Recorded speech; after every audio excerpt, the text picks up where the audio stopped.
What have you done? What have you done? Same thing, right?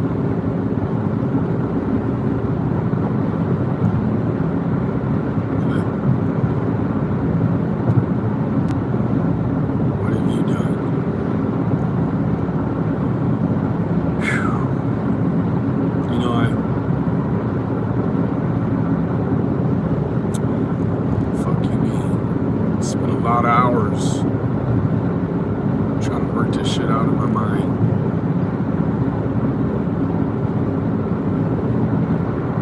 And I can't.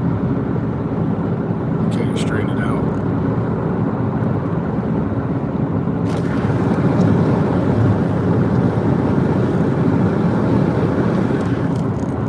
I can't straighten it out.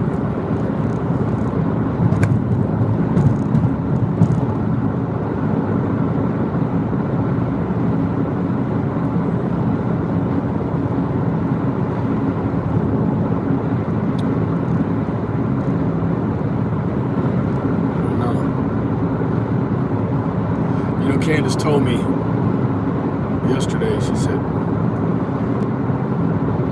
got no kids here. What's the point of putting up a tree? I wanted to try to convince her that she ought to put up a tree anyway, so she could feel good. And I also realized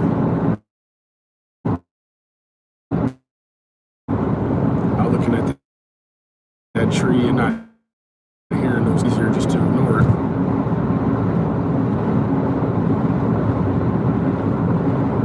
Thank you, Jennifer. Thank you so much.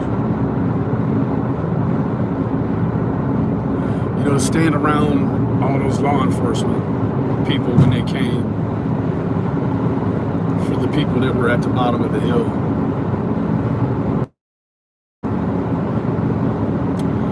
Can't reiterate to you the way their faces look. You can tell them boys take that shit home and you can't leave it in the car or at the office or at the gym. Take that shit home. Take it home.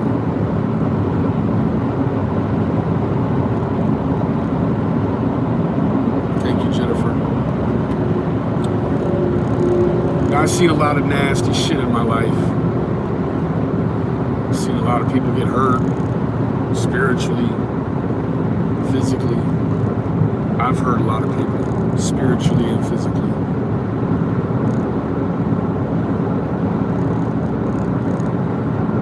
My friend told me that I was the 2021 Samson in the Bible. He said, God always knows to send the right tool for the right evil. My friend, he told me, he said he saw me cry earlier today and he cried too. And he said that's how he knew that I was the one.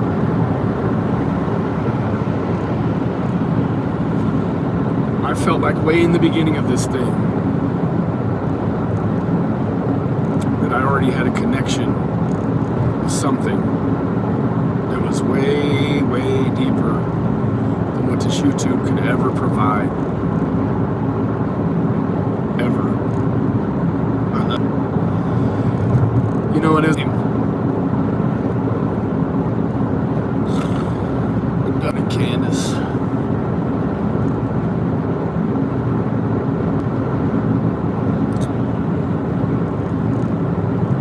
Realize I haven't seen too much worse than that. I've never seen two people so destroyed, so absolutely decimated. You know,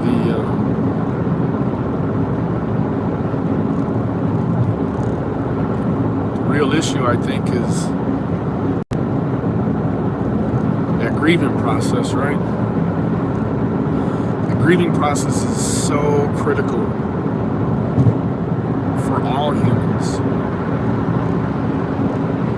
Obsidian say something, and it really caught me. I never even knew who that lady was until I watched a video with her, and she said that when we talk, we heal ourselves, and our base human desire is to be heard and to be understood. And when you try to compute the total loss, it's just completely unbelievable.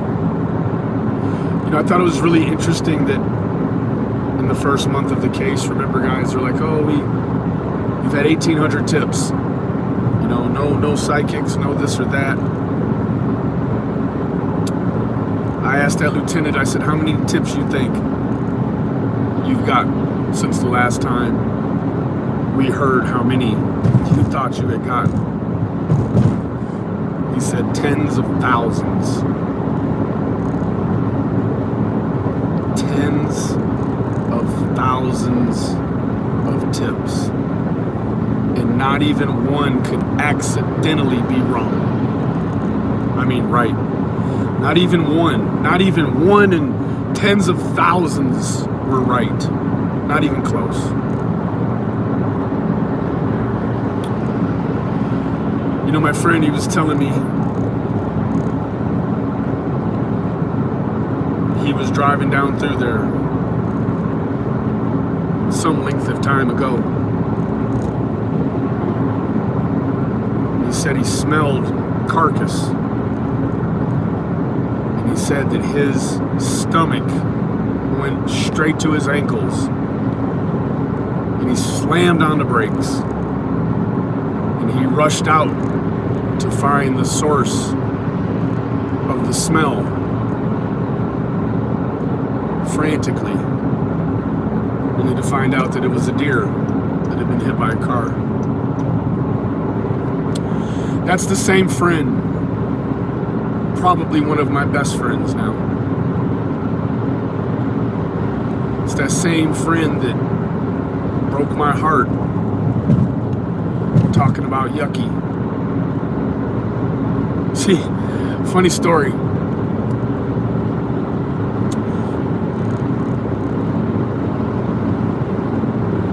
Yucky is Lucky. And Lucky, she's had a few litters of puppies. And so, one day Candace said to Lucky, she said, Lucky, you're just a little hoe. In summer, she looked up at Candace and she said, no, Mommy, don't say that. That's yucky. Boom. Yucky stuck. Now it's yucky puppy. Let me tell you what. A bunch of them dogs around there 6 months ago was real small. Yucky wasn't.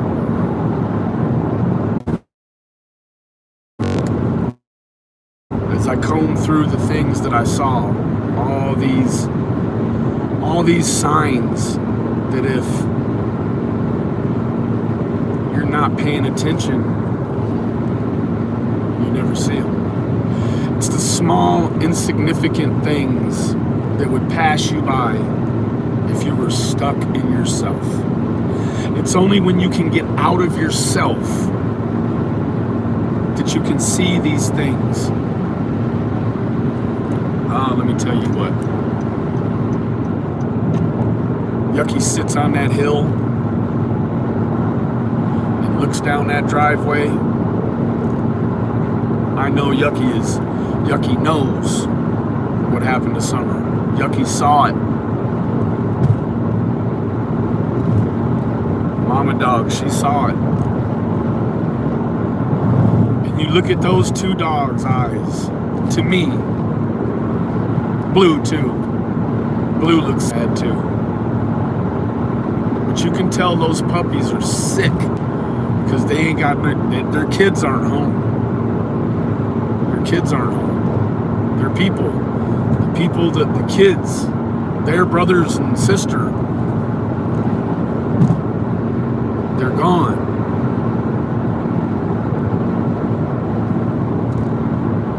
You know, those dogs do go off in the woods running as a pack for a couple of days. Sometimes throughout history, they all come back. Sometimes they don't all come back. But I feel like in my heart,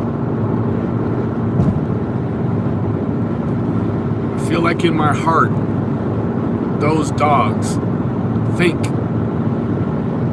she's just down the street, or she's coming in on the next truck that's coming up the driveway.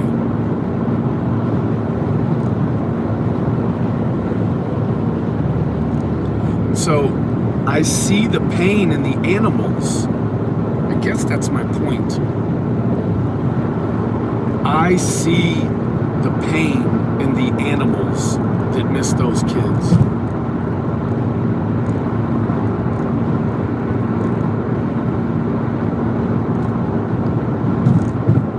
They got 2 kitties.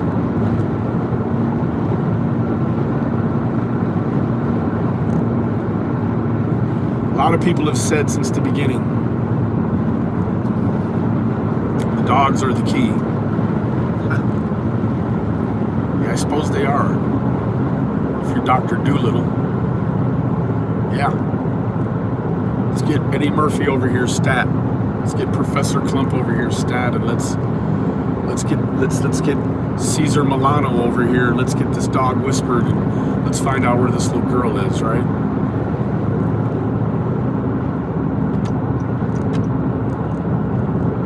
All the latest technology in search and rescue, divers, trace labs, EquiSearch, Midwest EquiSearch, Need a Diver, all of them. All of them.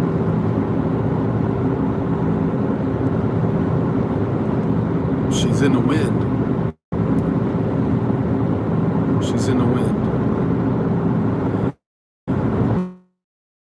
And so, with such a massive hole in your life, in your heart, in your spirit, in your beliefs,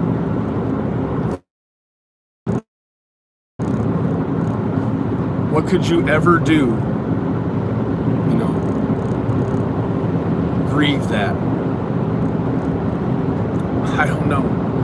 And we expect Don and Candace and anyone else to stay sober while they're dealing with such a colossal, massive loss. It's a lot of people in the world, maybe in the chat right now. Maybe we have issues that we tend to with substances that aren't anything near what the Wells have suffered. See,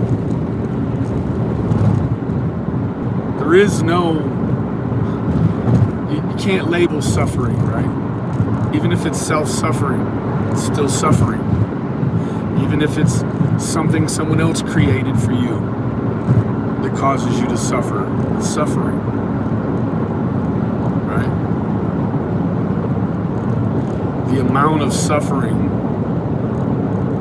the only thing that if I had to try to right now equate to you the amount of suffering, it would be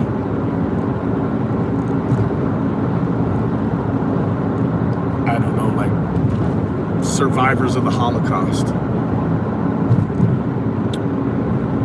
Just the most graphic details. You know,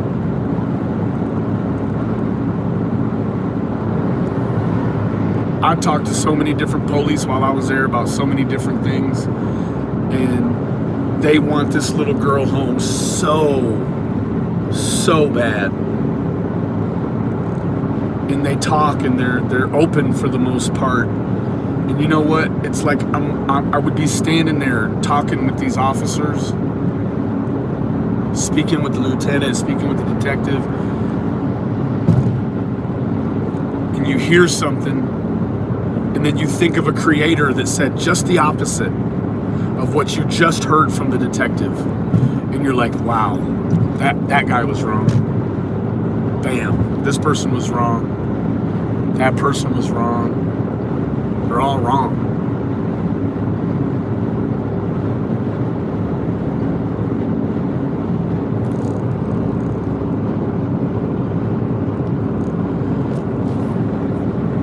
You know, I preached due process. I preached jury pool cleanliness, prosecutorial issues, exculpatory evidence, inculpatory evidence. We've spoken about typical and atypical responses to typical and atypical situations. We've talked about PTSD. We've run the gamut, essentially, of things that will arise, could arise, and more oftentimes than not will arrive, do always arrive. But let's talk about two things that always don't arrive on time. And that's grieving and closure. YouTube is one of the very things that supports entrepreneurialism, the push of news and media and ideals and feelings and, you know, kitty videos and, you know, how to tie a tie, how to make a casserole, and then you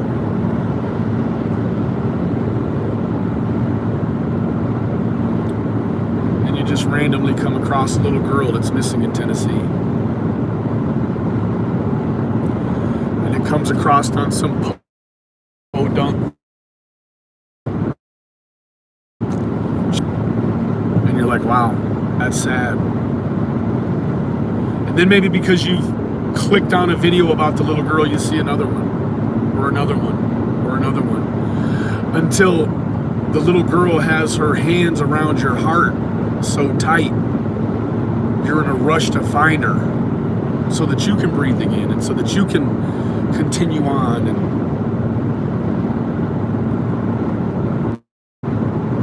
And you watch people worry about money.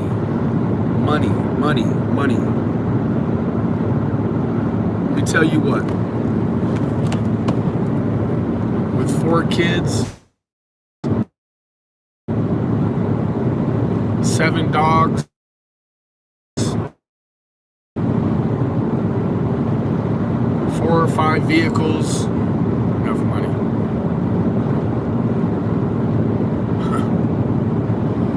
And when I hear about all the fundraisers and the gift cards and this, that, and the third,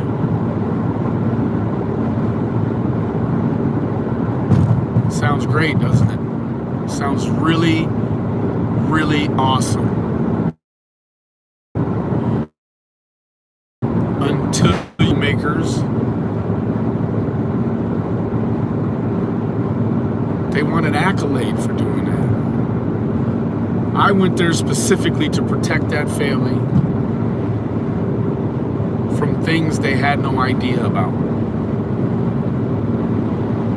Private investigators, they don't know anything about social media. They know about it, they know of it, they're scared of it for good reason. Don and Candace don't know about how it works. They know how bad it is. And I think that how bad it is was overshadowing some of the good. See, people have asked me all the time before this, Benny, what have you done for summer?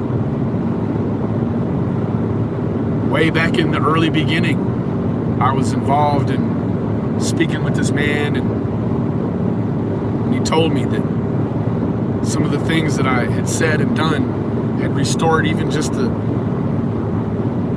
smallest amount of hope. I went through things with these people I could never talk about here.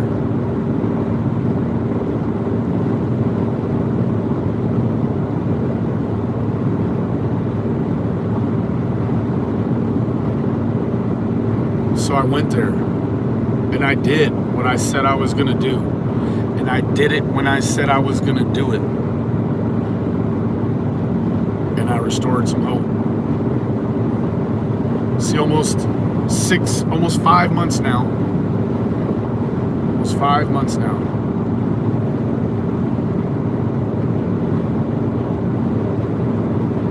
I've been right next to them folks. I've been ecstatic with Don. I've been pissed at Don. I've been happy with Candace. I've been pissed with Candace.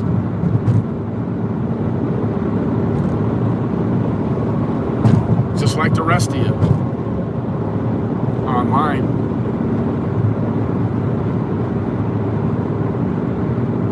Online.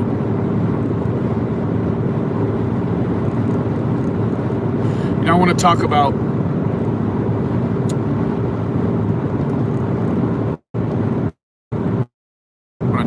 a young lady. Her name is Shannon. First of all, Shannon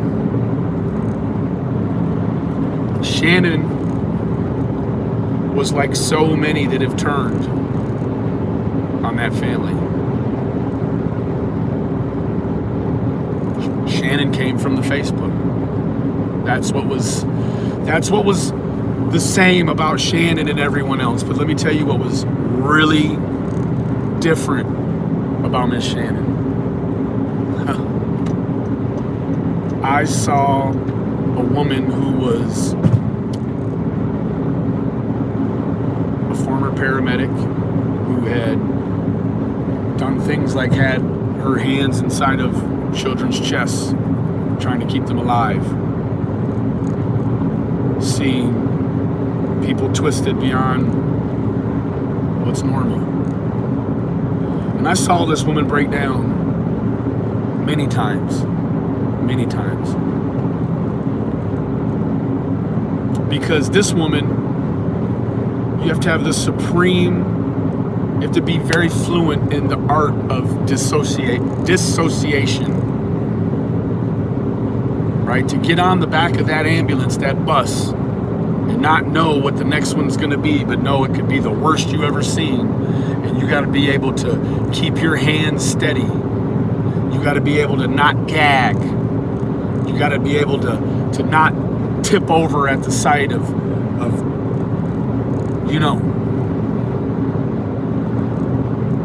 a real rare individual. It takes a really rare individual to be able to do that job and live any sort of quality of life, right? Because we're not programmed to look at the worst of the worst and then go straight home, cook dinner, bathe the kids, you know, massage the wife, go to bed, wake up, and do it all over again and never process what we saw the day before. We're not built for that. But when you find those rare few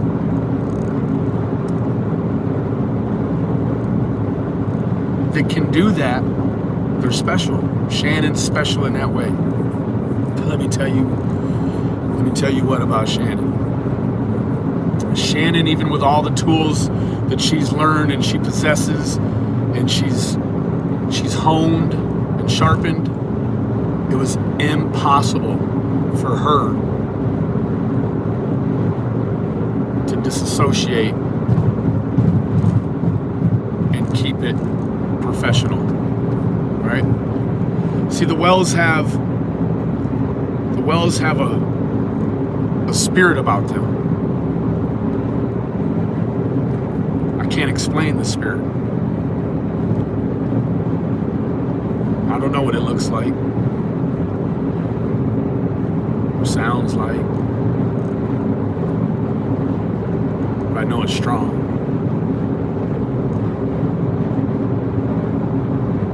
I know it's strong.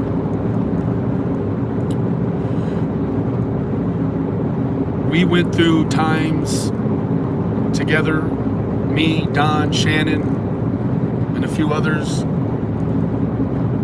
We went through things together that while we were in that moment, it seemed like the worst possible scenario. But then God would always come right in on time, and put us all collectively as a unit back on track. And we all fed off of each other like that, right? When the waterworks came, everybody,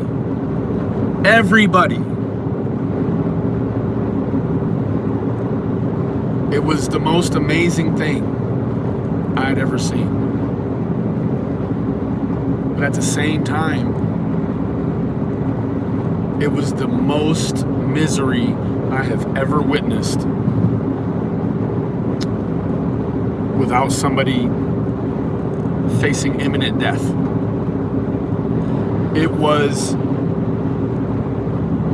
It is the most non-terminal misery I have ever witnessed in my life.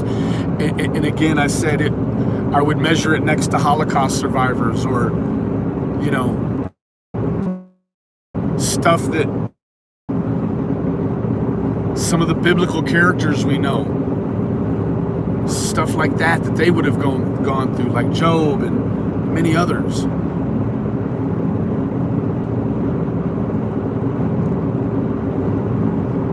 It is a loss that is uncomprehendable. See, even with the vastness of all the servers that Google owns all over the world, that loss is still bigger than that. That loss is bigger than I could tell you. It's clearly bigger than they can tell you. Me as the outside looking in, I'm not on the outside anymore.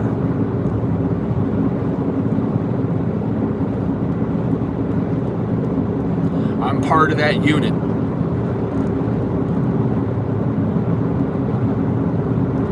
I'm part of a unit of men and women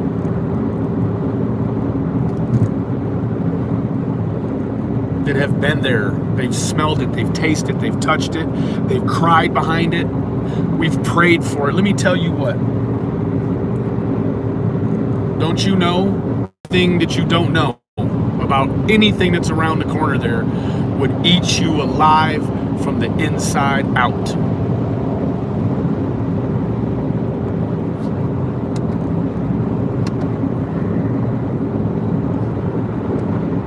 From the inside out.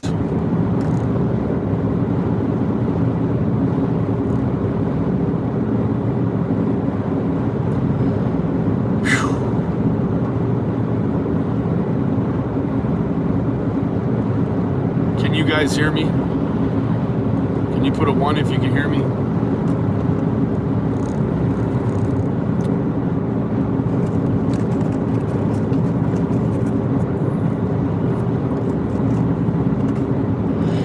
You know, I met an amazing man while I was here.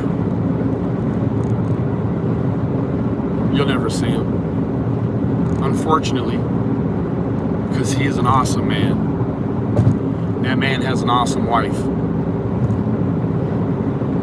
And this man is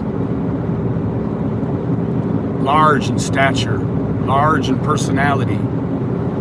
He's a big, barrel-chested guy. And I had enough moments with this man that we build I felt like, I hope it's, no, I know so. We build a trust between each other that we never even spoke and said, hey, I trust you. And he never spoke back and said, hey, I trust you. It was like one of those looks. And it was like, what's understood doesn't need to be explained. And I told this man's wife, I said, I told her today, I said, I'd had enough situations with this man that I could tell He's different now than he was 6 months ago. This has changed him. It's changed him.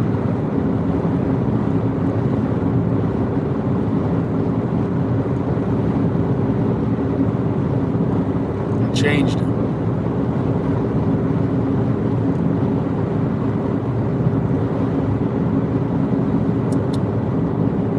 I can say every jug of milk I saw in Tennessee, and I looked, it had a red cap on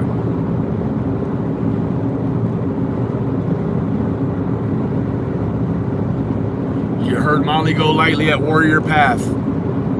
Oh, look, it's wood. They could get hurt. 6 months ago, that wasn't there. There's no rocks, like Macbeth said, that she could have hit her head on.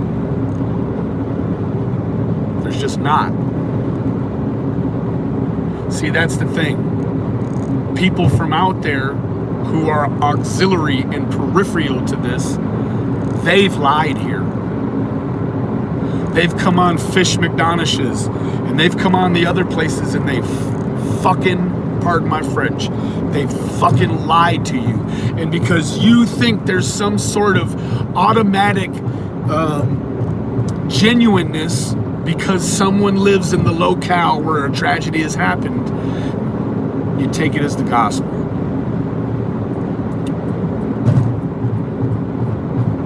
You take it as the gospel.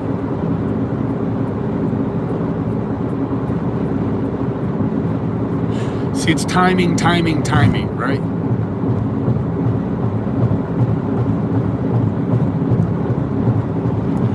You step outside of this thing for a minute and you look back in and you're like, wow, these women who are attacking this family from Utah, they had 40 years to do that. 40 years to do what they did the other night. 40 years.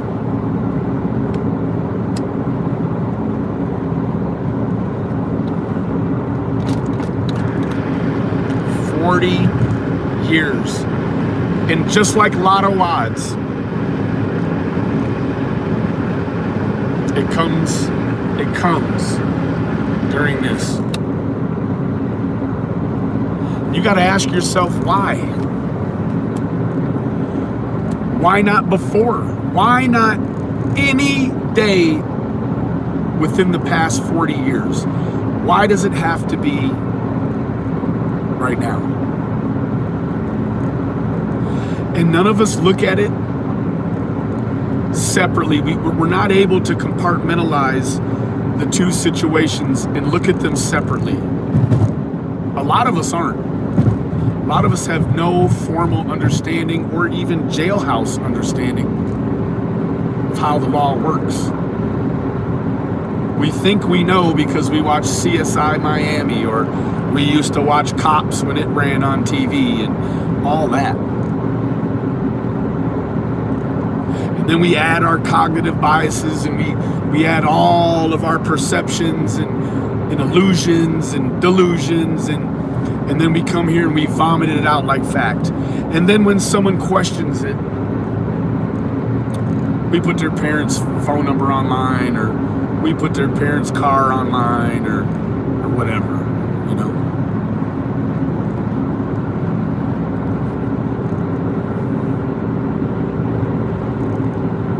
You know, I want to take about 30 seconds and shoot a PSA to White Boy Lockdown. Somebody sent me some stuff you said, bro. But let me tell you what. You thought it went sideways in Tennessee at the bottom of that hill. You show up at my folks' house, sir, and you fuck around, spring a leak. That's all I have to say about that. You keep playing and keep playing. Somebody's gonna give you what you came for, partner, for real. This ain't that no more, and that ain't this, right?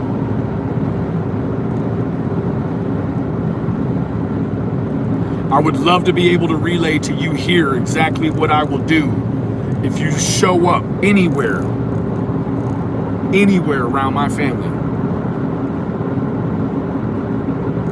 But I'm not. I would tell you privately in your ear, but you're scared of the sound of my voice. Moving on.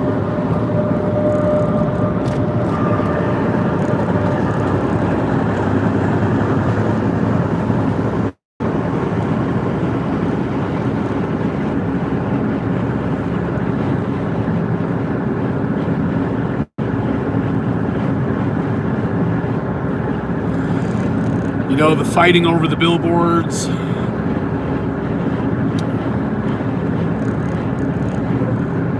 The damn advertising company, you know, allegedly, I don't know. I don't know anything about it.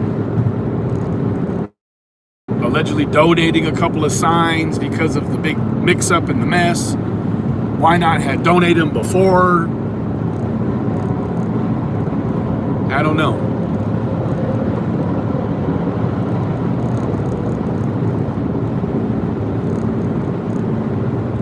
I know I'm tired of it. I know I'm tired of people playing with money online, and because they also suck at vetting the people. The shit is about to go sour on them. They jump out of the car and they leave the person in it, and then everybody that was in the car with them. No. I watched all of you change seats when it came to that shit.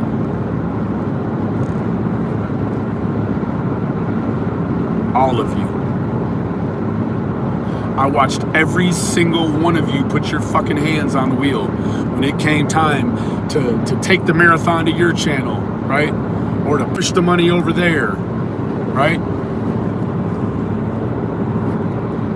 What do you actually mean?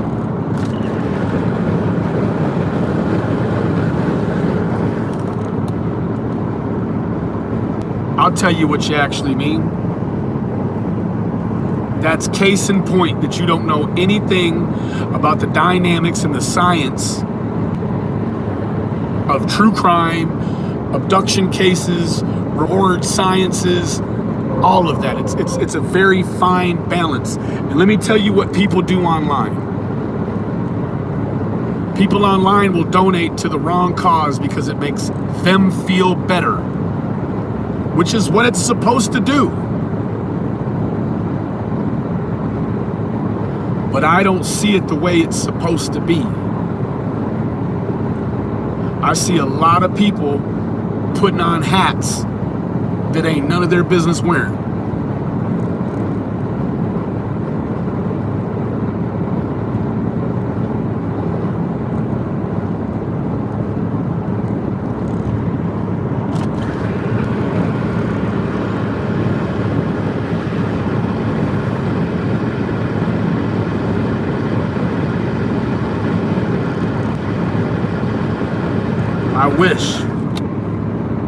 I wish that there was not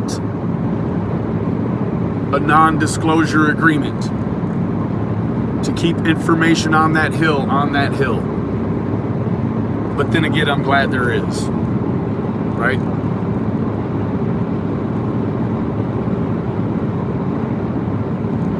If you talked about it on the hill, it stayed on the hill.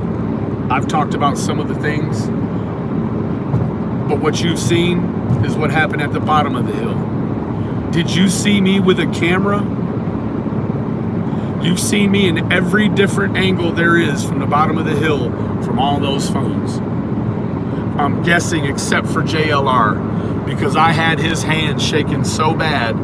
He was like an alcoholic trying to get that last sip to his mouth before he ran to the liquor store to get the next bottle. He was shaking like a leaf.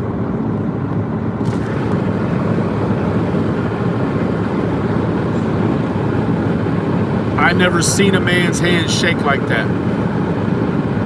Those women's hands weren't shaking like that. I don't know why that man had so much fear in his heart for me.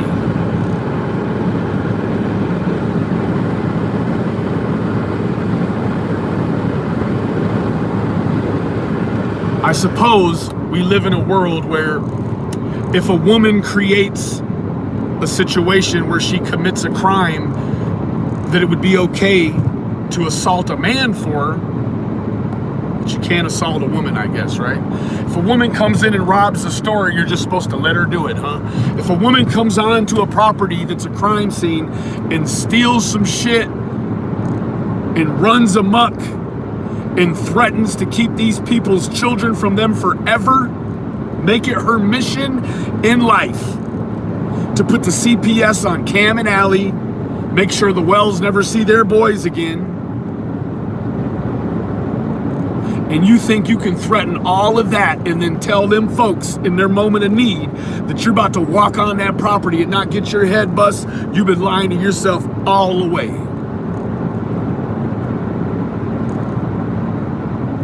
I only had to tell you one time. Come on, I don't care what sex you are. I'm gonna treat you all the same.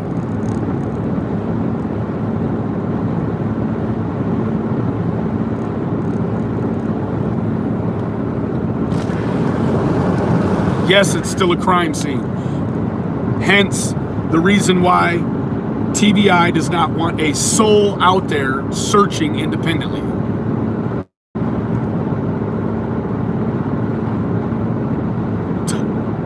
Any search that's performed out there that's not done by PI or done by law enforcement is clandestine, and it is regarded as a treasure hunt. It's not a treasure hunt. Don't you know the volume of calls from these psychics? And every single one of them claims that they know and tell the detectives and the lieutenants and investigators, they know exactly where this child is. I don't even know how many calls these gentlemen been on.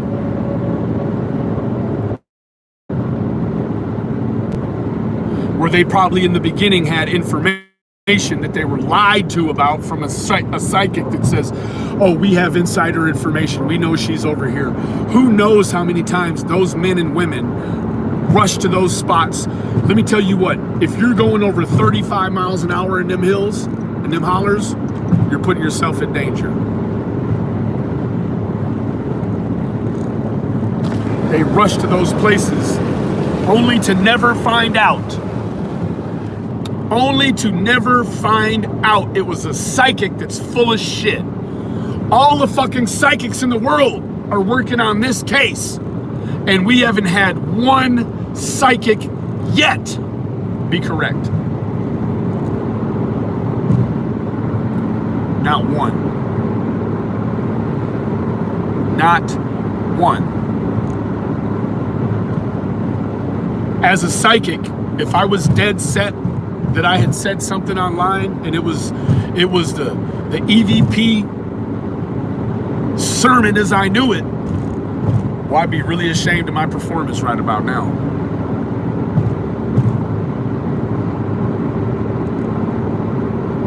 I'd be ashamed.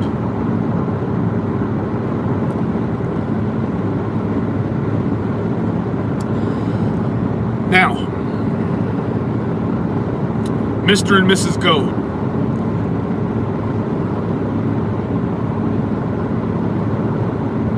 Molly Golightly and her crew, they don't know the rules about living in the South. I'm from the South. I'm from the grades. For you to walk on, around, all of that. You don't fix your feet to walk on top of somebody else's grave and take pictures for clicks and fucking views. Guess what? In the South, if somebody could have got a hold to you while you were standing on top of their people's graves doing that desecrating bullshit, Miss Goat, she decided she wanted to write a book. So she wrote a book about 3 inches thick. And it was the art, I don't know the name of it, but it was all about the finer points of doing drywall.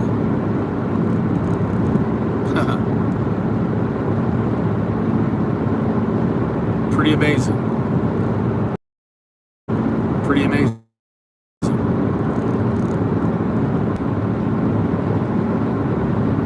She married Mr. Goad. By all accounts, Mr. Goad is a good man.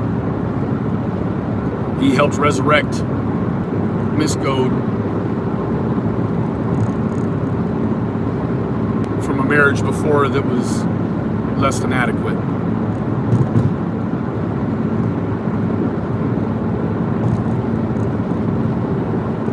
Mrs. Goad's father, Don's grandpa, he grew up a Mormon. He became ill. They brought him down. And they took care of him until he died. And he's buried right next to Don's mom and stepdad in the same cemetery right next to him. He had a passion for genealogy. And so on his tombstone at the very bottom next to the base, it says a well-known genealogist. Pretty cool. Pretty cool. And the circle ring there. The circle ring that they're just so dead set that Summer must be under. That's prepared every year by Miss Sexton, who is Donald's mother's sister-in-law. She comes every spring and puts flowers there.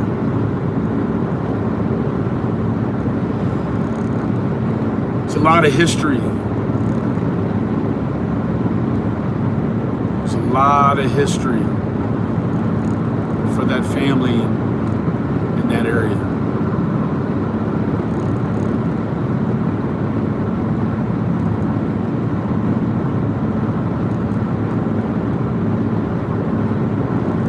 Don's sister, his real sister, Sonia, spoke with her several times. In fact, I owe her a call right now, and if you're watching, Sonia, I will call you first thing in the morning.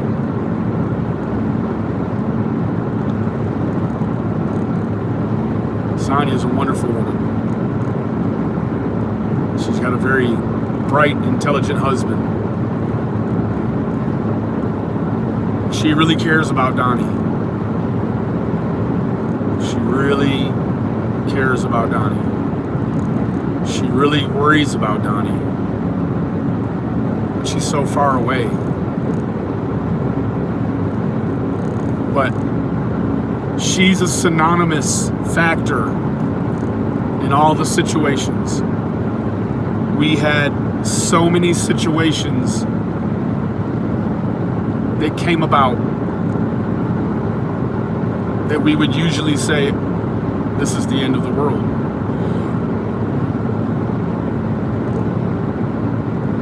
And then God would jump in. God would jump in.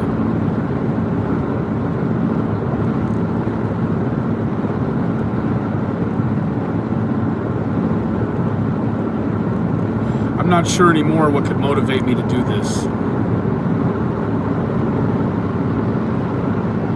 Me and these people are not the same. I'm not a YouTuber. I thought I was. I used to call myself a YouTuber. I loathe YouTube. I'm in a whole different league than these people. Just like I was on the Cash Gurney case. A whole different league. I know things about the Wells situation you'll never know. It's not for me to say. But I'll tell you what, if you've ever seen a struggle, if you've ever seen misery, you wouldn't recognize what you were looking at if you saw this up close. It's completely unrecognizable.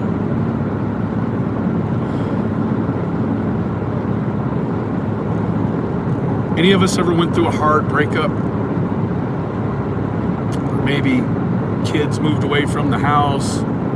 Maybe you have an unruly teenager, like I do, who hates the world and everything in it.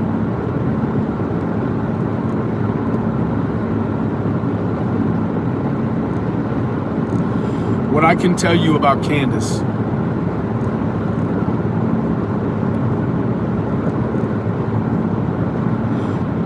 I want to tell you how emotionally intelligent Candace is. I want to tell you that the person you all think you know online, that's not Candace. Candace is so smart. She's so witty. She's so funny. She's so trusting. She's so loving. Even if Candace hated you and ran into you and you needed something she had, she would give it to you. Because that's just how Candace is.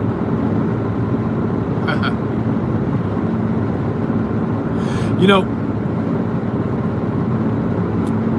Candace is making a photo album. And oh my God, let me tell you guys. I saw pictures of Don, and I've seen the most heart-stopping pictures of little Summer in Don's big old arms, and she just looks like a little tiny baby doll in his big old arms, you know. And I seen pictures of that family that you'll never see on YouTube, you'll never see on Facebook. It's for a reason. I mean,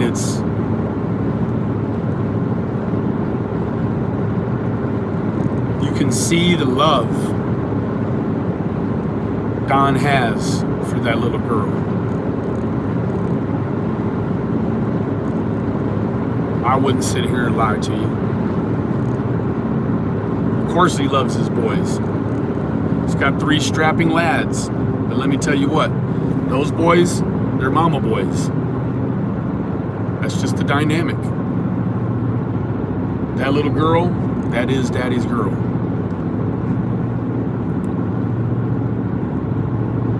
But because that's daddy's girl and those are mama's boys, do we think for a minute that Candace, the mama bear, would let anything happen to her daughter and not scream to the high heaven?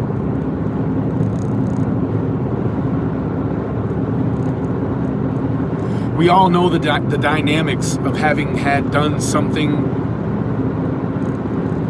that you can't undo, that's so terrible, and the things that you carry on your heart and on your mind and on your spirit.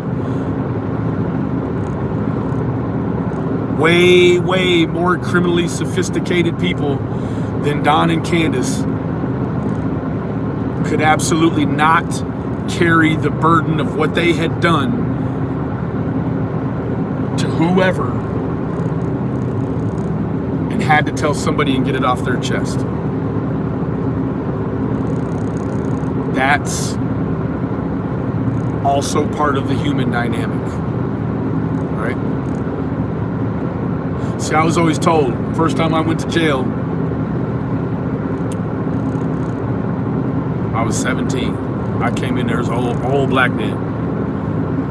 He was coming to the county for court from the penitentiary. It was child support or something.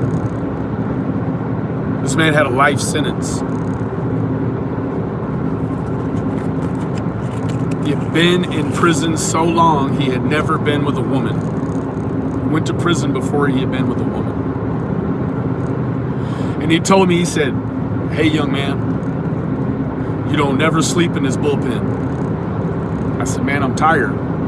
He said, "Then you must be guilty." He said, "You must be guilty." That's the way they look at you.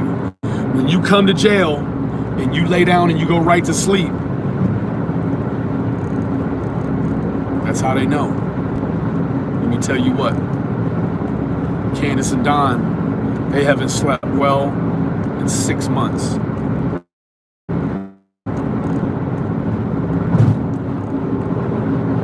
Can you imagine? I know when I stepped out of the car here the first morning and it was so frigid, top of the car was frozen with ice, and you could feel your breath, and it just felt like the cold cut through your jeans and, you know, right onto your chest, and the first thing I thought was, oh goodness, it's so cold. But if she was outside somewhere, you know, in your mind you're thinking this, like, she's outside right now, she's got to be freezing.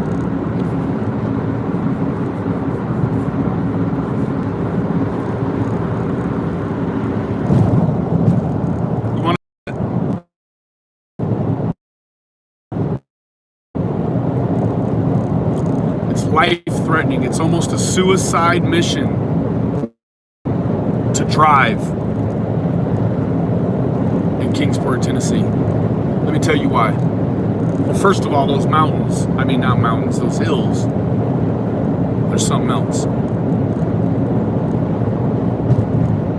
But when you put that with what we know summer was wearing last, you're trying to maneuver the hills and the curves and the houses that are built right on the edge of the road. They got a white line, and the house, the corner of the house is right on the white line. You're not paying attention, you swerve and you're gonna hit the corner of a house. But let me tell you what, you're trying to navigate the curves, no guardrails, slippery roads, semis going across the line, one way, one lane roads, people flying head on into you, and all the while you're looking up these hills looking for a little girl who'd been dumped on the side of the road in a purple sweatshirt.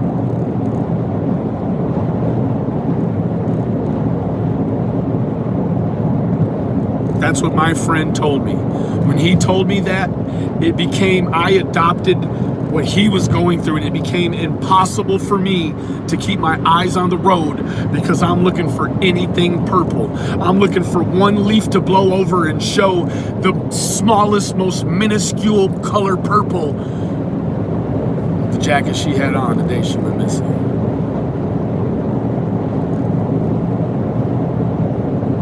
You don't get that on YouTube. You don't get how that feels on YouTube.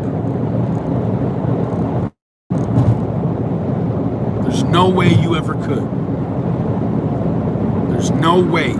There's no way you've seen all the little fucking shacks and shanties in abandoned houses and barns and in abandoned trailers that are all down through there. And you know what? You gotta keep yourself from... When I pulled up, I said, damn, I have to go look in there. And they said, Benny, if you go look in one, you're gonna feel like you gotta go look in all of them.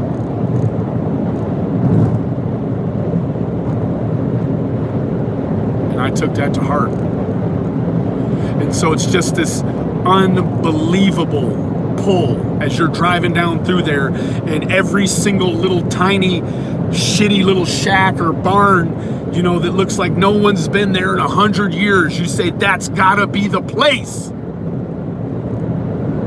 But it's been looked at 100 times already.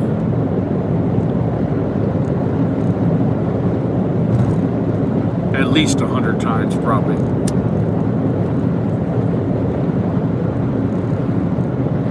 At least 100 times.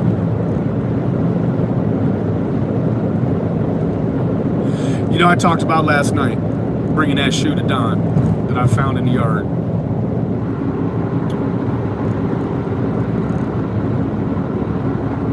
And I thought, wow, like, this was on that little girl's foot. This little sock in here, she had it on her foot.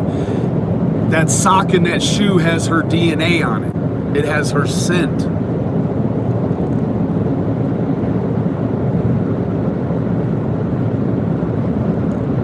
And for a minute, I'm like, why am I finding this in the yard? It's clearly Summers. Everyone has identified it as being Summers. And why is it in the yard?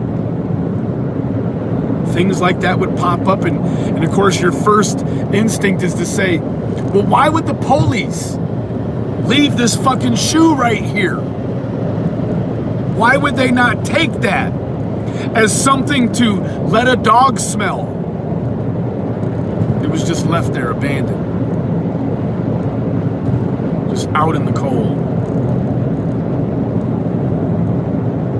just lost, just like Summer.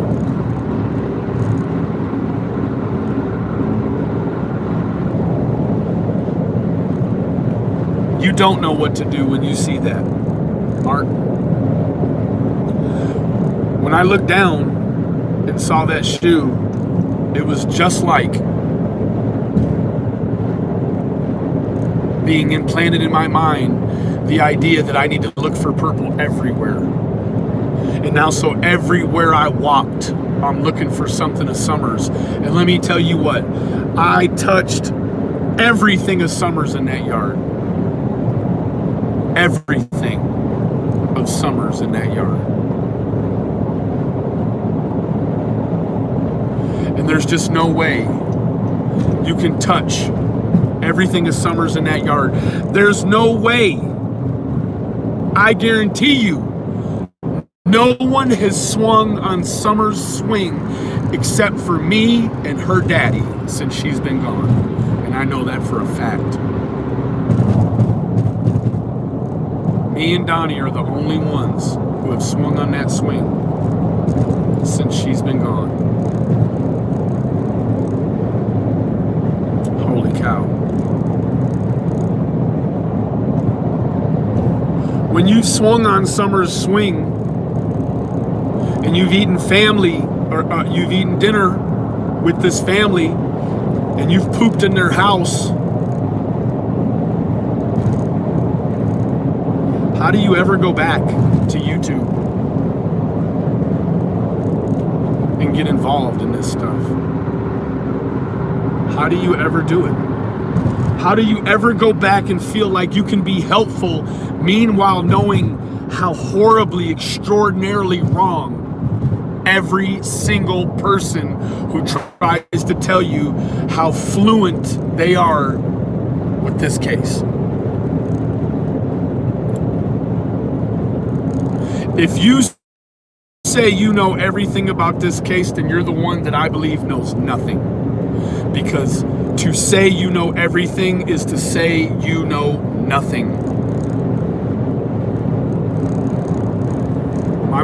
Susie, my mom told me this shit would change me.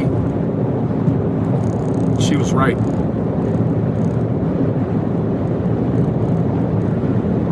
This shit changed me. Yeah, I think maybe McKenna rode the swing too. That's right. Little McKenna.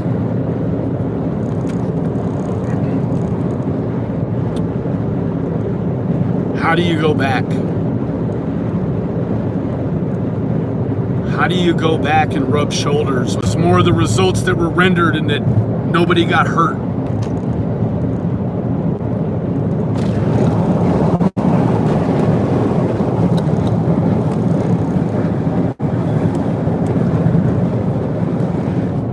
Candace told me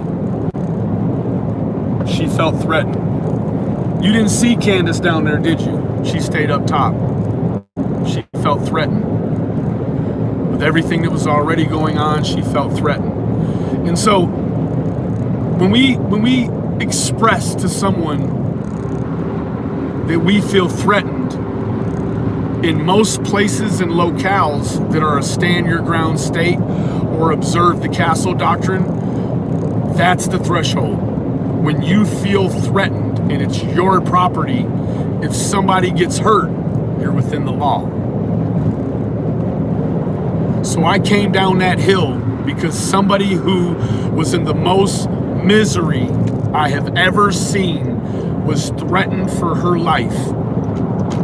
I went down and made sure that I was the meanest monster in that holler. I had every intention on hurting anybody and everybody that came across that line who was magnifying the misery and the fear in my friend. Candace, why?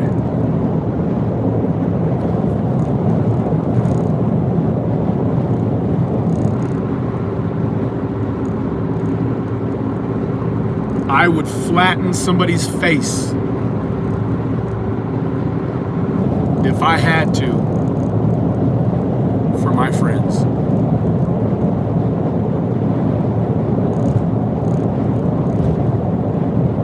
I have no regrets because the message and the results were rendered.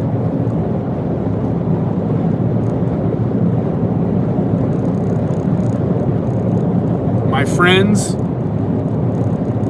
were premeditatedly stalked from many different locales throughout the United States,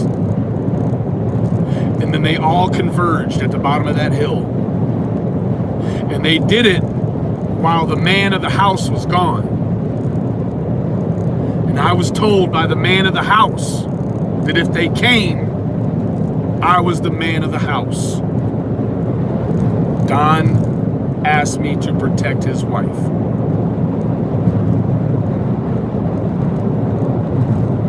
And I did.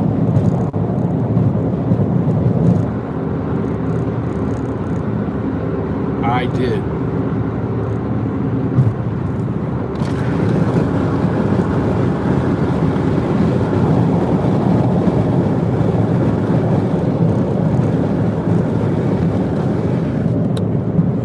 Funny thing about MGL is this.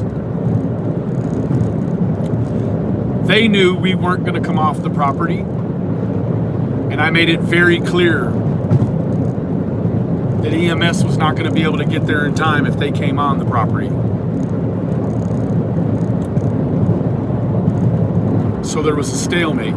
It's what they call a Mexican standoff. But don't you know? They knew we were at that hotel room. They knew we were there. And they didn't do a thing. They did nothing. They hid in their rooms while we swam in the pool and had fun and made fun of them.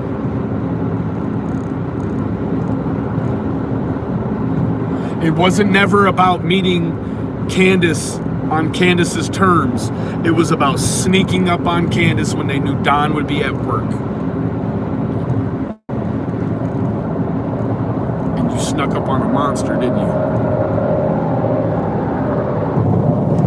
That JLR dude, I legitimately have never seen another man that fearful in my whole life. That man's hands were shaking so bad that I immediately knew he was not a threat. I immediately knew he was not a threat. And Olivia, whoever that is, she wouldn't even look me in my face. I knew she was terrified.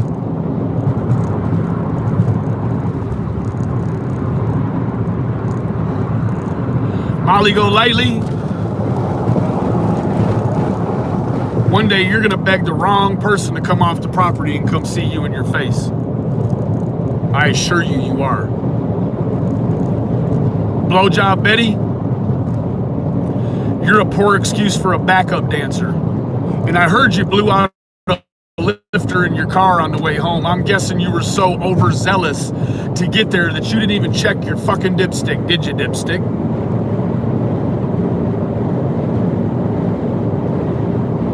Kind of hard to burn up a lifter if there's oil in the fucking car. Guess what? To operate that fucking bullhorn takes less buttons than to check the dipstick.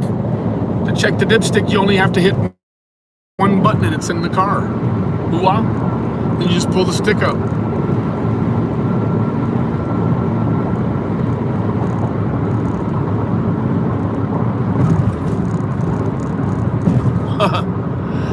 But that dude, for as tough as he talks and seems online, I've never seen a man so scared in my life. He wouldn't even look me in the face. He just kept looking at his camera, trying to hold the footage square enough so that when he put it online, it didn't look like he was scared. That man was scared as shit. Molly Go Lightly is tougher than JLR.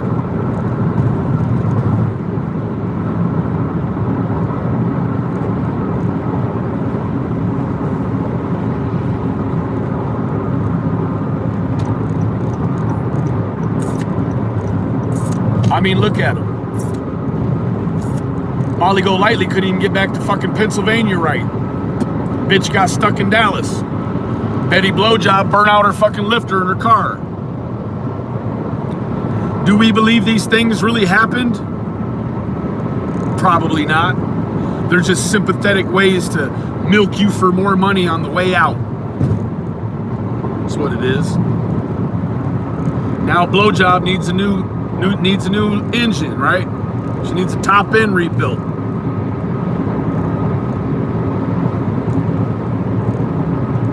Molly talks about upgraded phones and pedicures and fancy purses and MacBook computers. Meanwhile,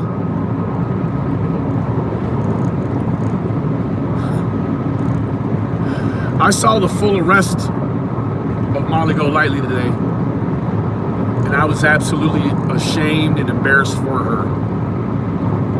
I have never seen anyone behave with that sense of entitlement ever.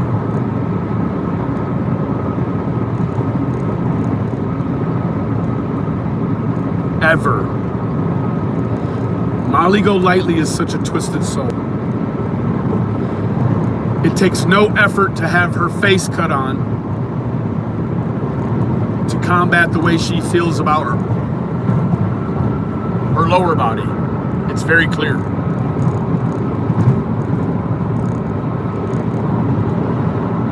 I mean, me and her are different. I was staying on a hill, changed my clothes every damn day. She stayed in a Hotel Express and wore the same shit 2 days in a row. She's so gross.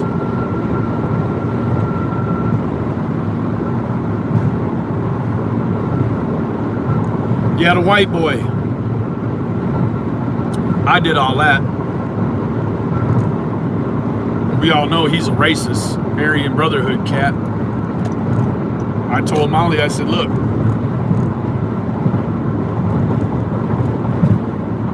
bring that fucking piece of shit if you want to, but he's gonna get it like all the rest of y'all, and then when I'm done, I'm gonna go online and tell him how you were standing next to a racist. Put the kibosh on that, didn't it? So I'm assuming, I mean, we know human dynamics.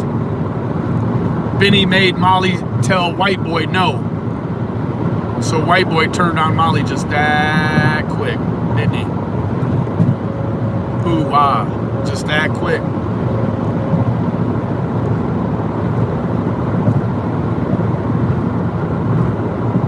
Just that quick.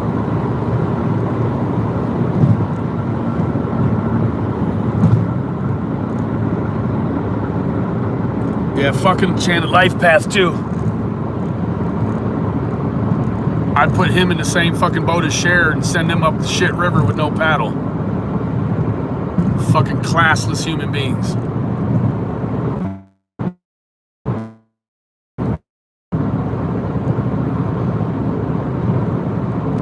Problem with Enchanted Life Path is there seems to be, you know, quite naturally some sort of accent.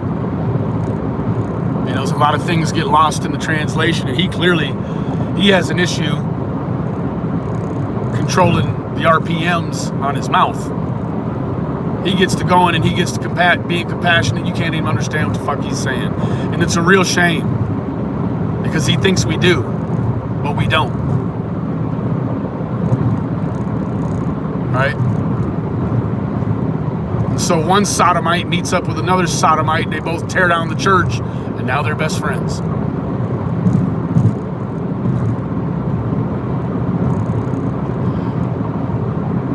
Look up Molly Go Hershey. Look it up. Molly Go Hershey. Holy shit. Molly Go Lightly is the nastiest woman on the face of the earth. She is so foul, like I can't even put it into words without being judged 20 years from now. Like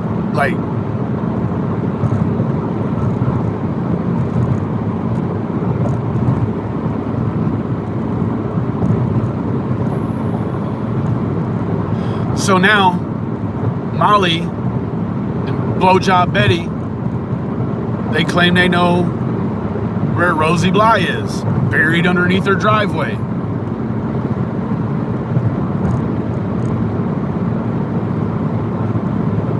Somebody needs to bury Molly Go Lightly in a mental health facility.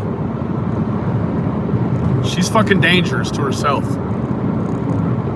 She's gonna get herself hurt one day, probably very soon. She steals shit everywhere she goes. Stole from the Watts house. I mean, it's stealing, Molly. It's stealing.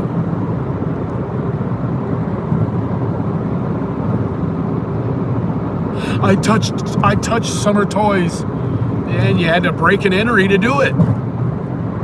That's what you did. You trespassed and you broke an entry. You crossed the threshold of a private structure.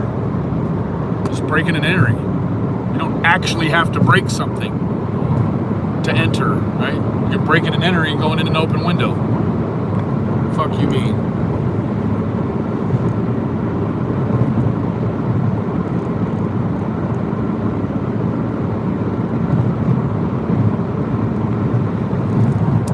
I don't know what's going on with Jays for Justice. Clearly she's as bipolar as the rest of them broads, right? Only difference between Jays for Justice and everybody else is that Jays for Justice will never make another dollar that doesn't go to somebody else. Like, she's gonna lose everything. Jays for Justice fucked around and put her both her feet in her own mouth. She looks ridiculous. She looks ridiculous talking shit about Critical K. I mean, you're only 9 million away from Critical K, you fucking idiot.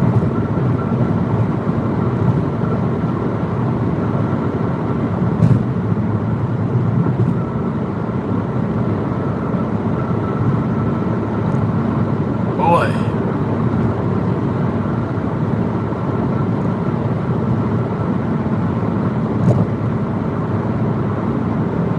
So foul. Like, literally, I feel like they probably edited out a part of her arrest video where she offered to, I don't know, give somebody a blowjob to be let out the back door. Like, she's gross, right? She's fucking nasty.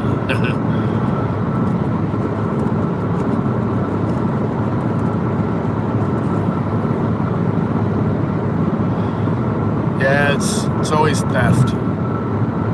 Somebody wanting something that they ain't supposed to have. Let me tell you what. You think you know, but you have no idea. No idea.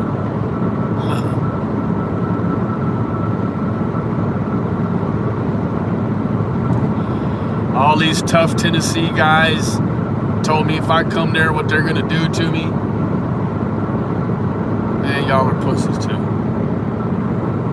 There are some really strong, substance-filled, strong men in Tennessee. But the ones that have been on YouTube threatening folks. Y'all are pussies. Wouldn't bust a grape in a fruit fight.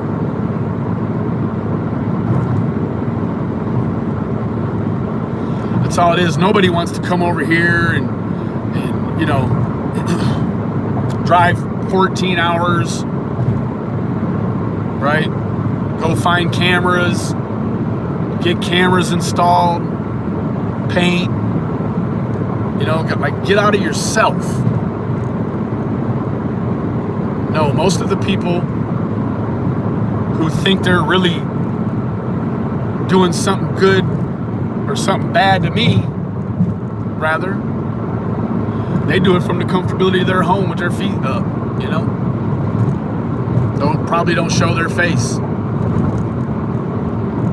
I'm so sick of it. I'm so sick of it. I'm sick. I wish there was a place where it could be just us and we didn't have to be around any of these other people, because I'm telling you what, I just can't. I can't anymore. I can't.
I don't know what these people on YouTube lack.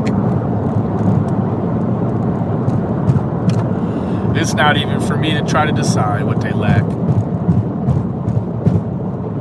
They know they're lacking. They know they're lacking.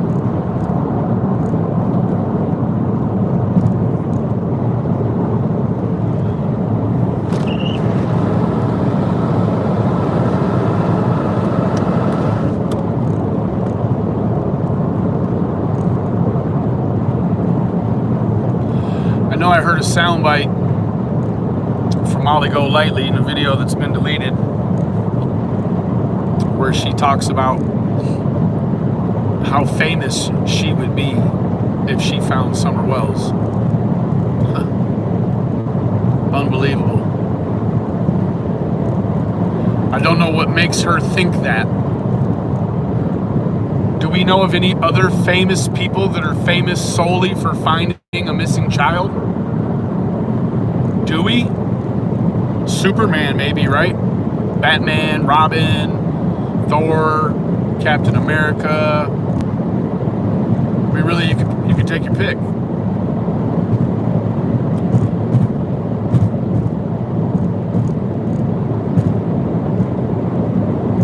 You understand? Who do you know that's famous for finding a missing child? Who could even, exactly, SMU, who could even think that way? You gotta be sick to even think that way.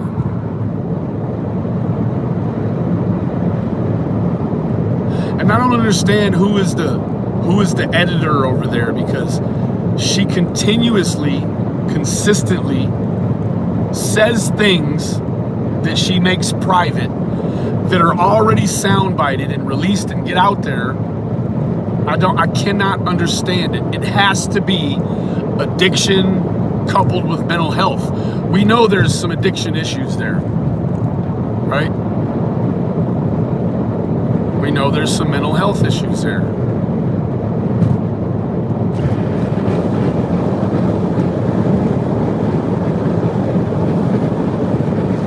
I mean, she can't even go on vacation to New Orleans without fucking it up. Vacation is supposed to be fun. You can't even go and have fun and not fuck up. How can we think that you can go and be serious and be a precision instrument and you can't even make it on the planes right?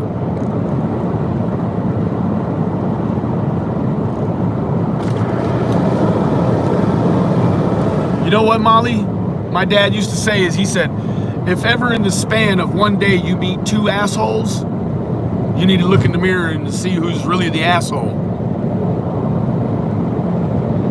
I'm assuming that Molly Golightly meets 10,000 assholes a day, and she still fails to realize and has a support system that will not, I repeat, not stop enabling her to believe that she's somebody she's not. Essentially, what you're known for is a non-sexual, adulterous, entertainment-filled situation where you swapped your husband with another woman and you went with another man. Don't we know that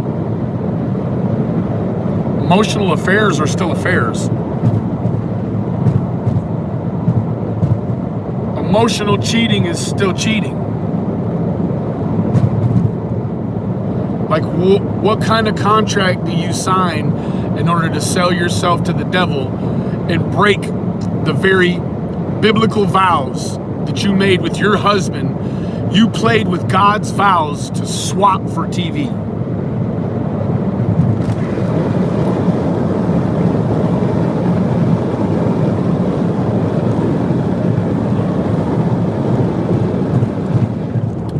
And articulate, you know, the art of being articulate with those folks is null and void. Did you listen to those people trying to talk like investigators? And they fucking, I mean, they just, holy shit. They were tying nautical knots with their tongues. Hitch knots, all that shit. Swiss Army knots. I mean, just, it's like when you know, when people spend an hour around some police and then all of a sudden they start talking like the police and shit. Right? You know what I'm talking about.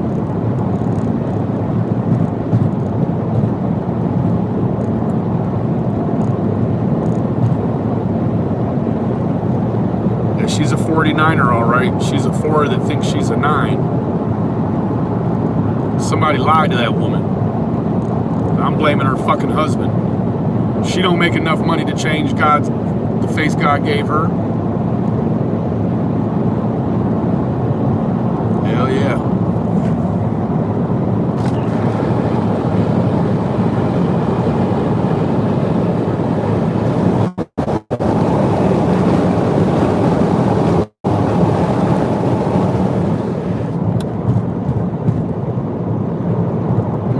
Molly Golightly is like the very definition of mental masturbation. She's just a fuck off, right?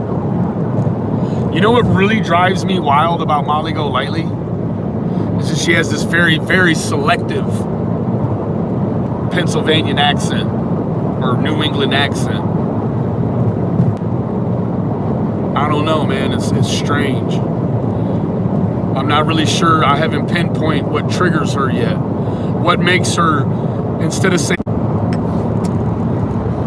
let's talk about Jody Sue, because she's something else. What are you going to do now, Jody? What are you going to do now?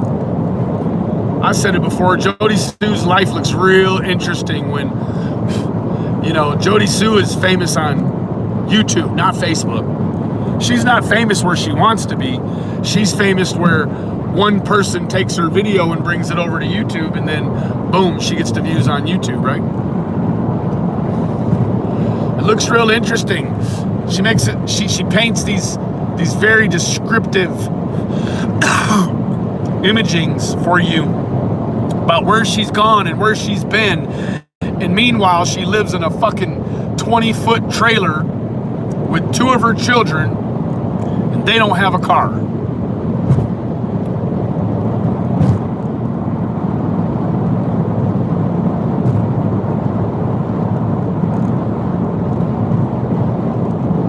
Jody Sue turned on everybody in the world for a $50 Walmart card.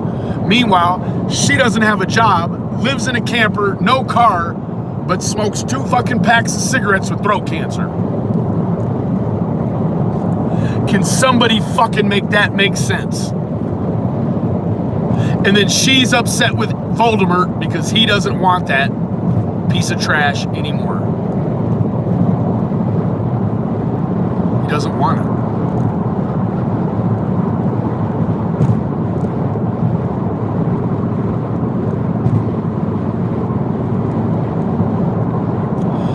Do I believe Jody Sue could have had something to do with it? I think that, you know, in the realm of possibility. I mean, we do know that the federal government has put together a UFO task force team, right? Or whatever they call it. That's them letting us know UFOs are real, right? Well, hell, we can't figure it out. You couldn't discount the fact that, shit, maybe Little Summer was picked up by a UFO. Government tells you they're real. You tell me.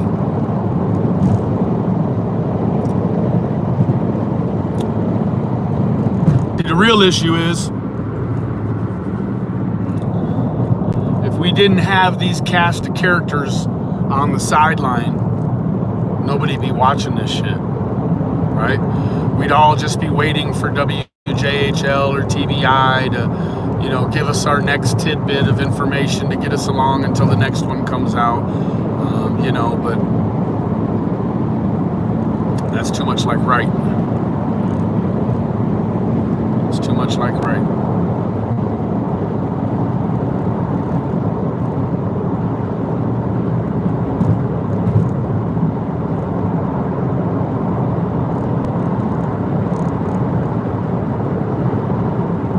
No, there's just a supreme lack of emotional intelligence. Jody Sue is the biggest walking contradiction I've ever seen, I think. Actually.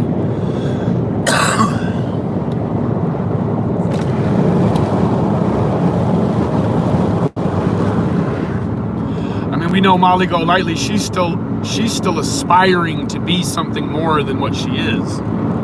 She's chasing it however she can get it. Jody Sue thinks she's already arrived.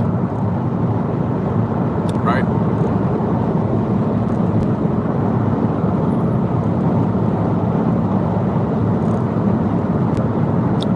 It's a dismal fucking situation.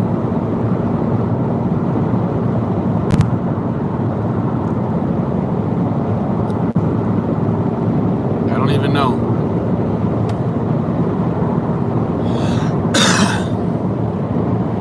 I don't even know.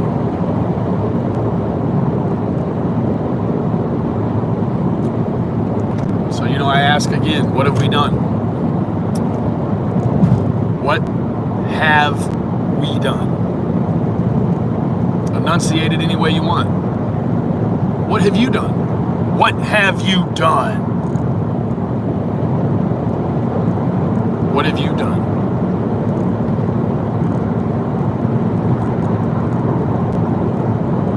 If I decide to stay here and get involved in another case, are they going to tell me every time, what have I done? Do I have to do something every time to be accepted? Do I have to be the person none of the other ones can be every time to be respected here? Or do I just stop?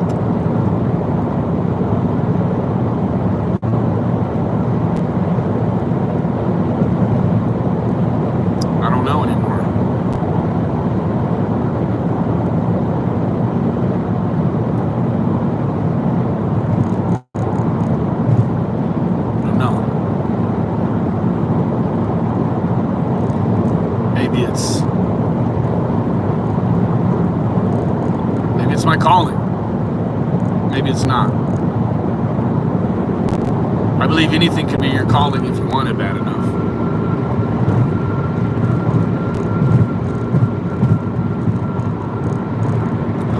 So what do? Do you keep on kicking the horse with these people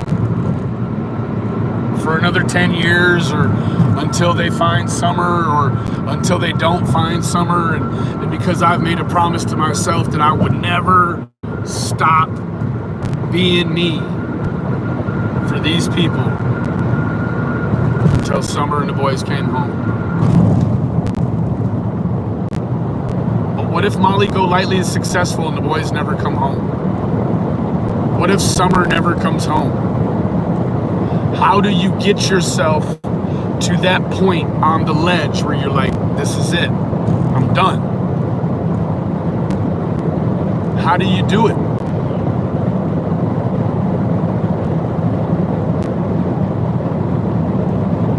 I don't know.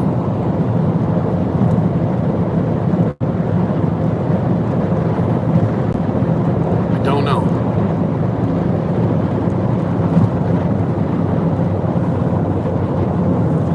Maybe it's not for me to ever know. You know, I think so many of us are result-oriented people. You know, and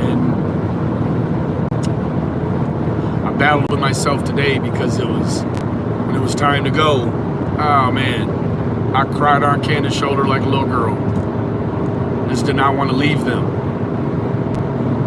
And I also realized that there was nothing more I could do, because it reaches these lulls, right? In real life, online, and damn near be scared.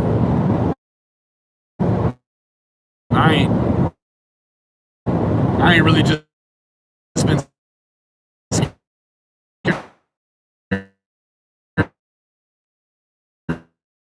of nothing in a long time.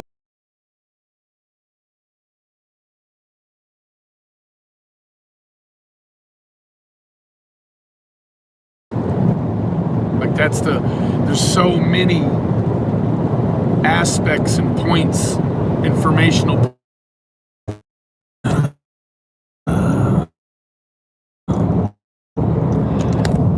That male, whether it be Mama Jan or, you know, whomever,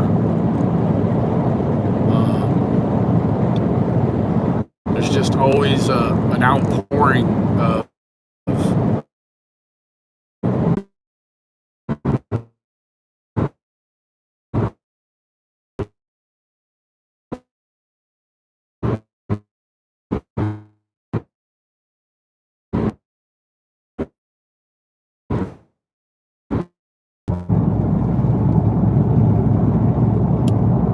I'm sorry, guys.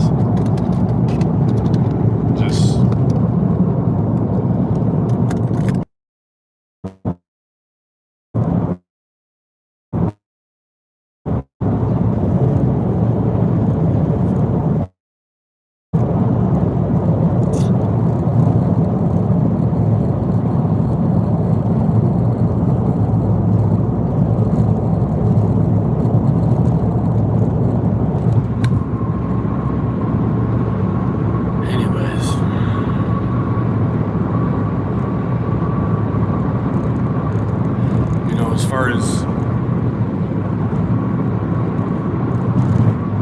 as far as the drama, you know, it's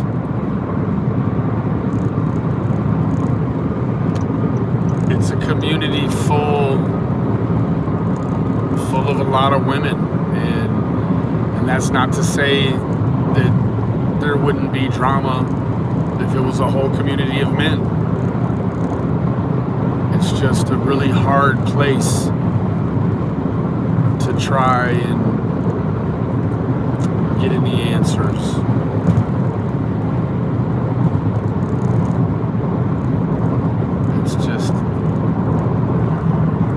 It's almost impossible to expect any kind of finality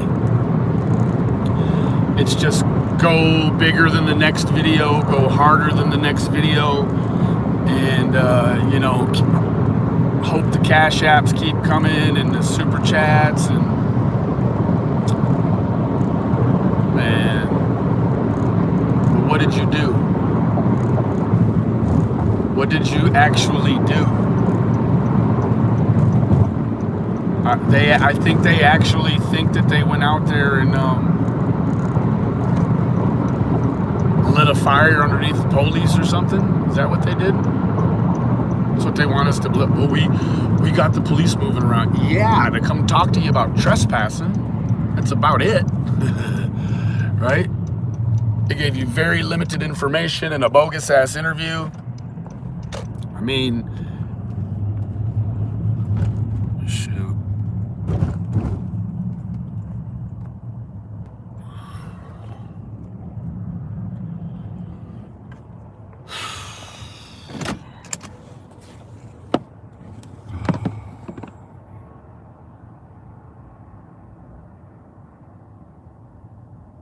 No. So where's the video? They're never gonna show you a video where Don, I mean, and they don't make any phone calls without recording it. We know that, right? So you're never gonna see or hear anything from Don telling them they can go on that hill. It's not there. It doesn't exist.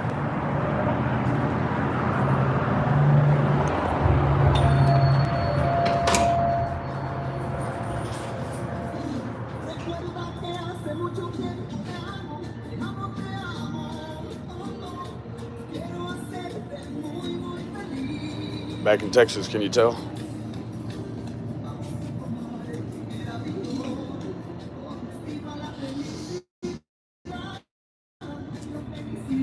I know. They're waiting on me. Probably be asleep by the time I get there.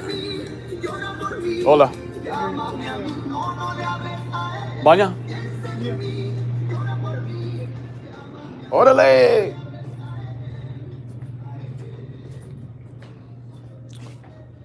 What's up, man? No, I'm only like 45 minutes from my house, from the house.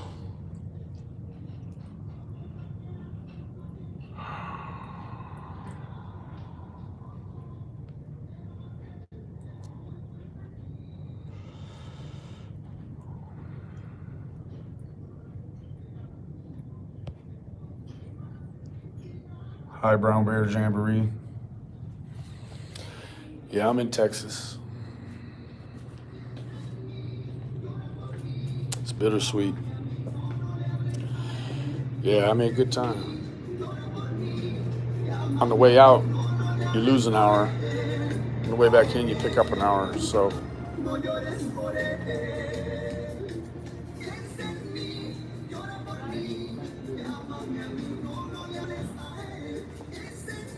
Hi.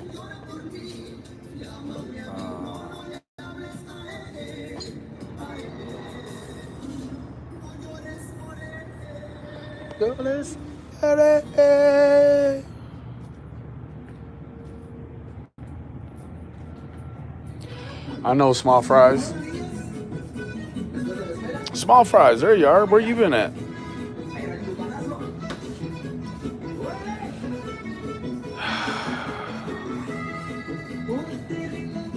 No, I'm not at Tapicos. I'm at, I don't know the name of this place.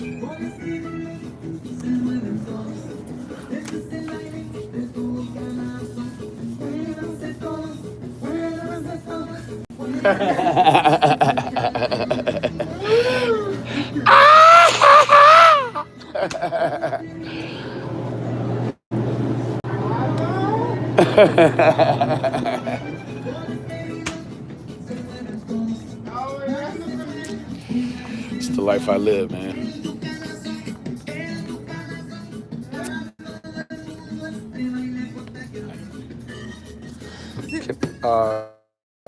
Newport 100s, please.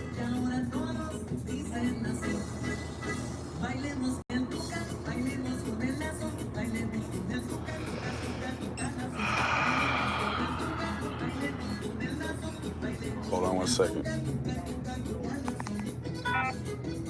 Oh. 11:30.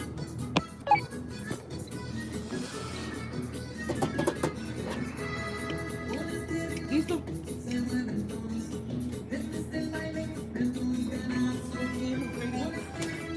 Pero, adios. Yes, sir.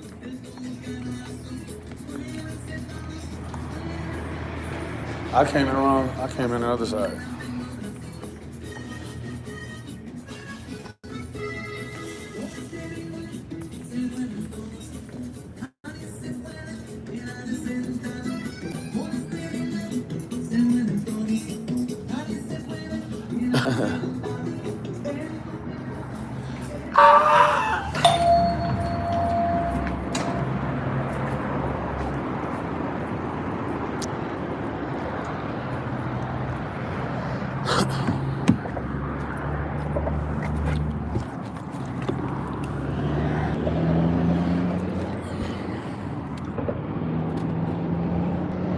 You know, my mom is, I wish I could listen to my mom. 42, still don't listen good.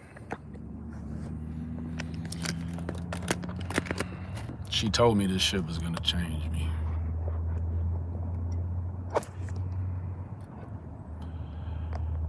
Just don't know how yet.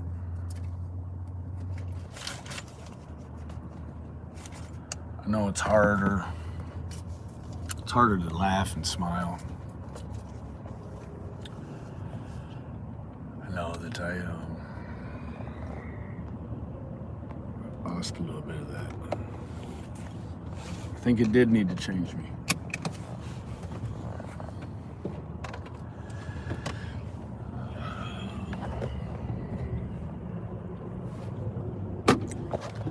I know I feel like it's put an anger inside of me that I haven't had inside of me for a long time, and I think that's what scares me. You know, there's a very fine line between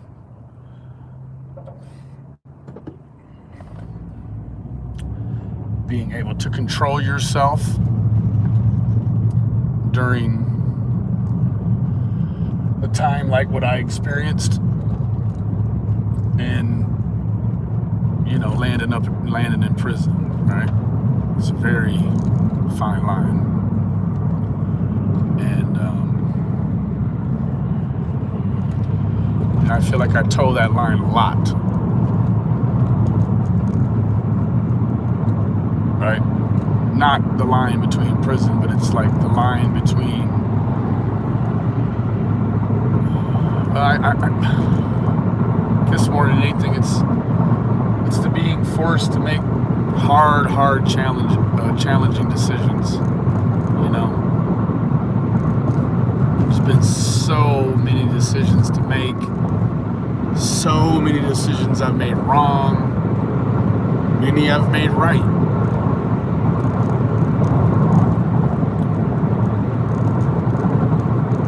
But it comes back to it.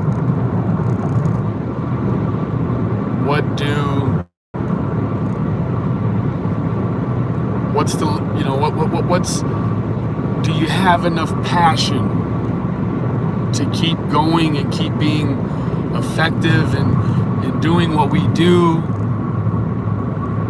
Meanwhile, knowing that while we do what we do, it's unavoidable that you got to deal with the crap. But what are we trying to what are we trying to teach the crap? What are we trying to, what are we trying to teach Molly? Nothing. You can't teach her anything. You can't teach people in that class of people anything.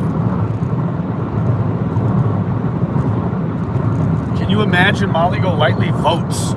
She gets to help pass legislation with her votes. I mean,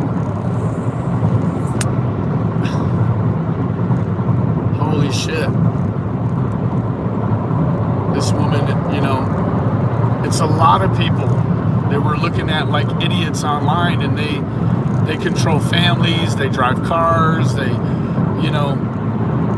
do the things that we think they do, but they're still who they are online in real life. I am who I am online in real life. I'm proud of that. I'm proud of that. I don't delete no videos. I don't make no videos private. I don't worry about building a channel to 1 billion subscribers so I can make $52 zillion a week. I don't give a shit about these channels. These channels don't mean nothing to me. It's the people. It's the people.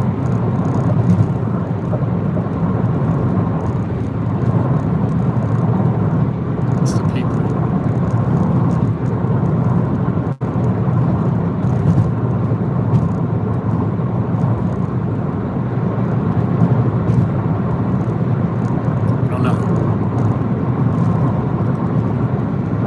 I want this community to be better. I see people reaching out in attempts to make it look like they're like Ziggy, for instance. She tagged me in something that she wanted me to share. But because these people have went so far, you feel this resentment, like, man, I'm not going to share this missing child's poster because Ziggy's telling me I have to do it.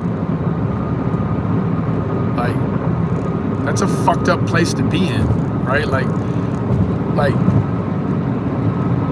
do we allow these people to move on to cases and fuck them up, or do we have an obligation to move along with each one of them and protect the people from these people? This can't be my whole life mission. There's got to be more to it than this. It has to be. It's got to go somewhere other than YouTube. It's got to go somewhere in real life. I don't know what it's going to do, but it's got to do something different than this, because I can't. I listened and watched my friend Lizzie break down on that channel, and I don't want to do nothing more than to just grab her and give her a big old bear hug until she stopped crying, right?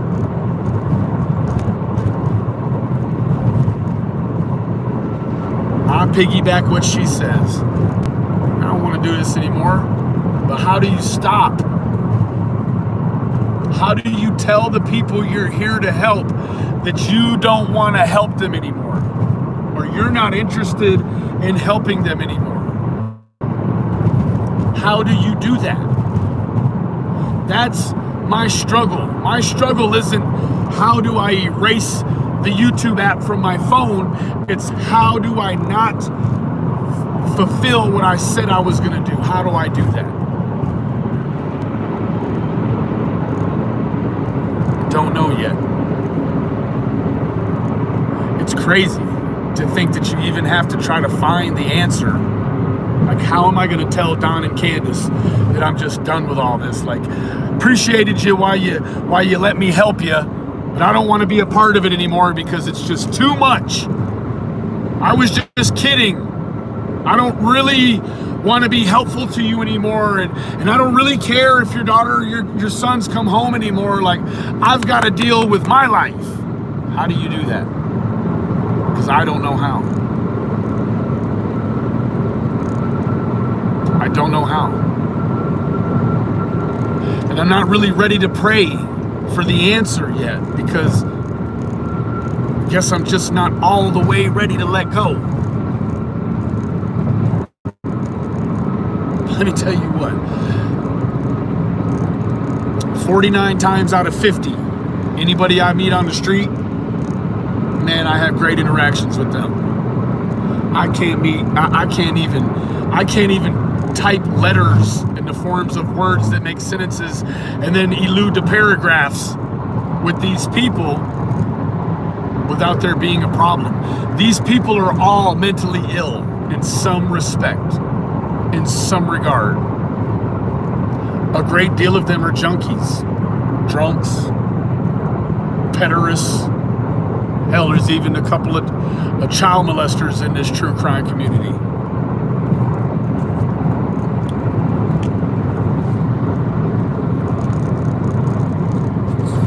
I don't know.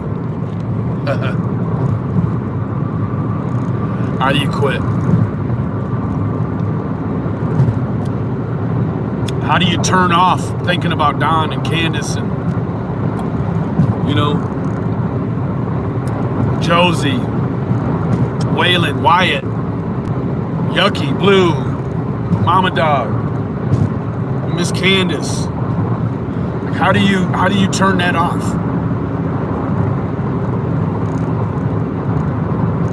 And I'm very aware that at this point, going there has put me even in deeper. I realize that. I realize that. Wasn't nothing I could do about it. I was just in it. I didn't really have a lot of choice in the matter. I wished I had, but I didn't, and that's God's work. Boy, that's Dallas traffic for you right there, huh?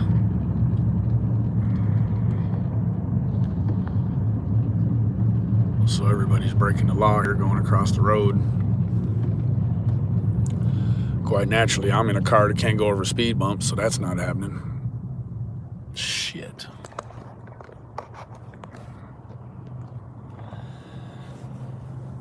God allowed me.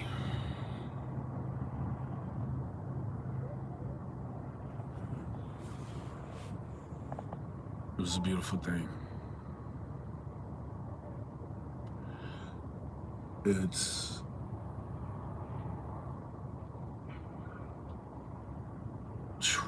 I don't know, so overwhelming.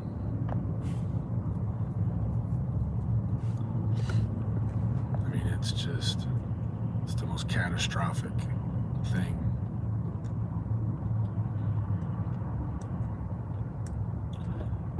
You know, it's like somebody that's already rich that wins the lotto, right?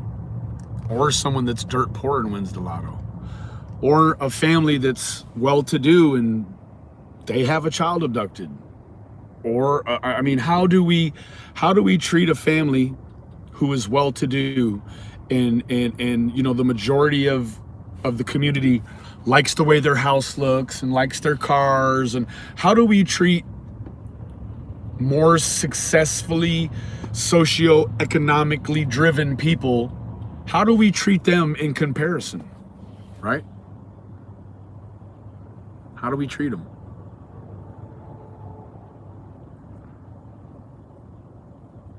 Well, it's implausible to think that anything on YouTube is going to be individual, right?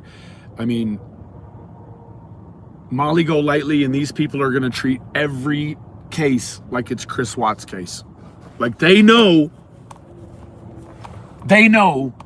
that they're right? They will never get involved. You know what? I don't think, even if those people got involved in a case and ended up finding out that the family was innocent, I don't think that they would even go the length to tell you that. It's only the mixture only works if they believe the person's guilty, right? My mixture only works if I believe the person is innocent. And in America, you have to believe every person is innocent before they slam the gavel and remand you to custody. That's it, Amy. We assume if someone has a nice, clean home that they're good people. It's a dangerous way to think. What that says to you is that any person that has a clean home couldn't be involved in their own children going missing, right? And that everyone that has a household that we don't feel like is up to standard, to our liking, they had to have been involved. It had to be them. It could never just be some people that have been down on their luck in their past, had a tragedy happen in their life that they weren't even involved in, right? That's too much like right. It could never be that way, right? That's like white America thinking that every black man that gets shot in America had to have been a drug dealer or a gangbanger. It's very dangerous to think that way, right?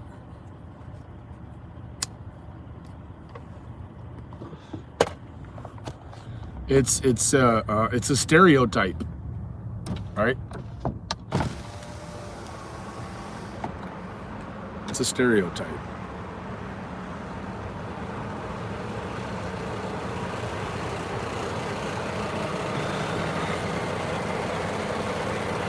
Well, let me tell you what, LCs, guess what? You're allowed to feel a discrepancy in 2 minutes.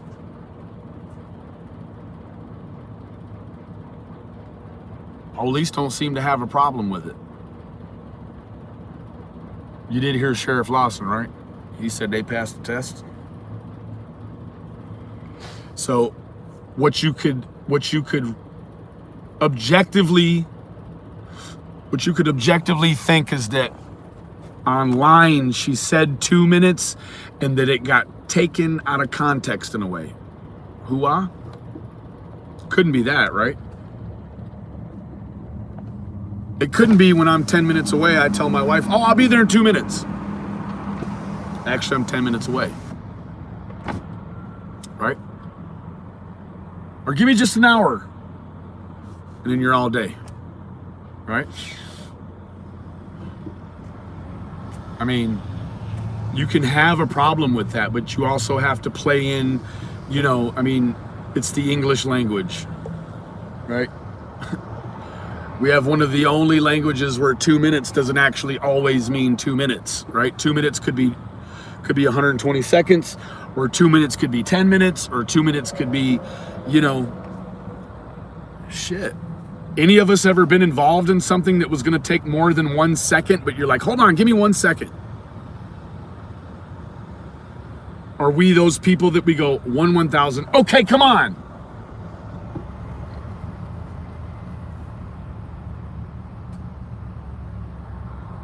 Think about it. Think about it.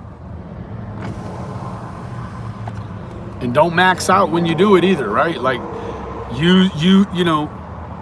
come on now. It's lingo, it's expressions of speech, it's I don't know.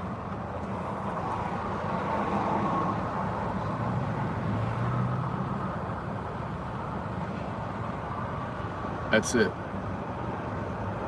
Not everyone is spot on with the times. And so this is the thing about YouTube. See, when you're dealing with detectives and police, you're only trying to satisfy the people that are in front of you with the truth, right?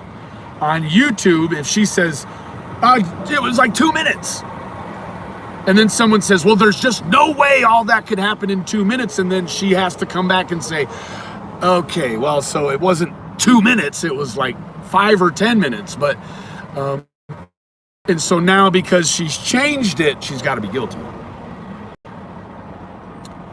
Because it wasn't actually 2 minutes. In the YouTube world, she's guilty, right? Well, let me tell you what. She said 2 minutes, she meant 2 minutes, she took a polygraph for 2 minutes, and she passed. That's pretty stiff, ain't it? Any question you ask yourself, you have to ultimately put into the equation that they passed the polygraph. They passed it. I told you when Dr. Phil said it. He said, yes, they passed the polygraph. What did I say? I said, there's no way Dr. Phil could say they passed the polygraph and interfere with the media portion of all of this if they hadn't actually passed the polygraph. Then what happened? About 26 hours later, Sheriff Lawson says, yep, they passed polygraph.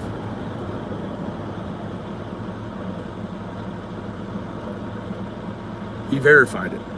So, you know, we can get hung up on any of these things that we, you know, are looking at potentially too critically, right? That's my take.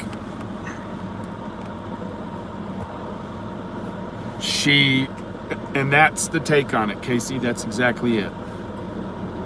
That's exactly it, right?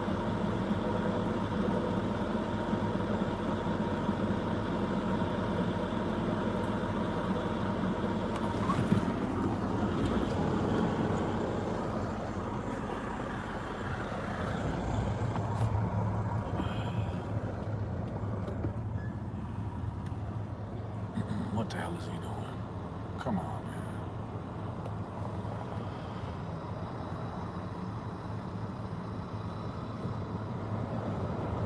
This must be a bad accident. It's not even moving. There's people going off the side of the road to the grass. Damn.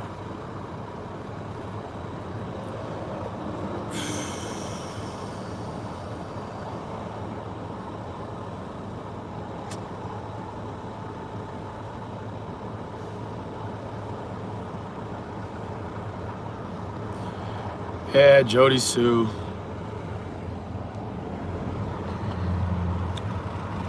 You know, I can't understand it.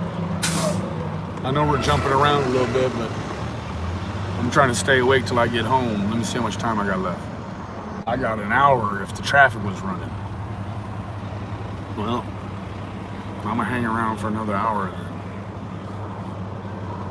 I am tired as shit.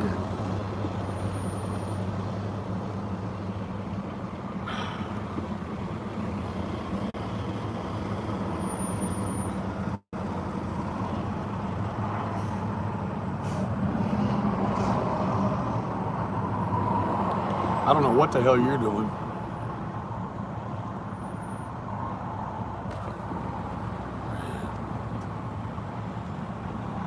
So,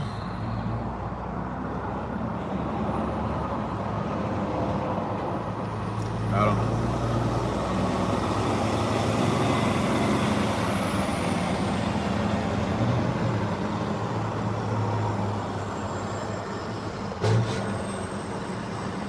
Just had a really hard time with the way most everything happened there, you know. Everyone was sneaking around us and, you know,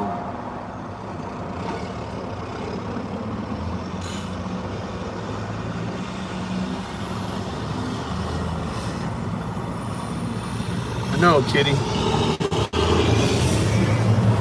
I really,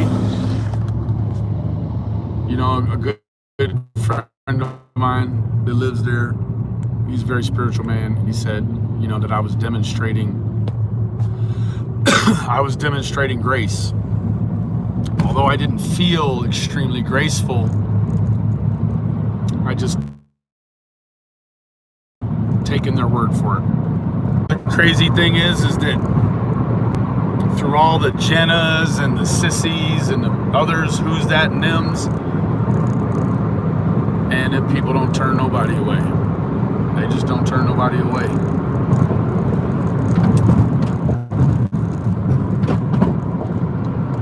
Damn, I just hit something. I tell you what, Candace and Don,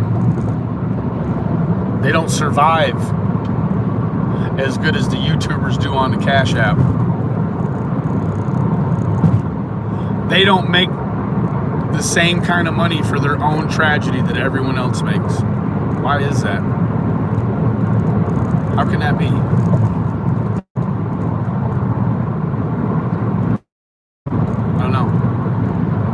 And here we sit and feel all justified and, you know, substantiated that, oh goodness, put all this money in the reward. What are you going to do when that reward goes away?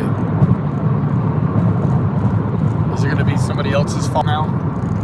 You're going to start bashing the children's advocate that's the money's gonna stipend into. It's earmarked to go there after X amount of time. You're gonna start bashing them. I mean, we had people bashing Civis Bank. Had them bashing. Civis is this, Civis is that. They're involved in this, they're involved in that. I mean, anyone that can be bashed here has been. Except for the people that really deserve it, right? The Molly Golightly's, the ABs, the Dougs, the Labs, the Fish McDonald's, all the fucking low-life bottom feeders in life. They don't get dogged out at all. They get rewarded for their behavior. What kind of sick fucking world is this? That these people get rewarded for acting crazy. Guess what? If you were to act like that in real life, somebody put you to fuck where you needed to be at. No matter where it was, they put you there. Right? It's this make-believe world where, you know, these junkies can get on here and fucking act a fool. You know? Sell their merchandise, sell their drugs online. Fucking all of them. Fucking junkies.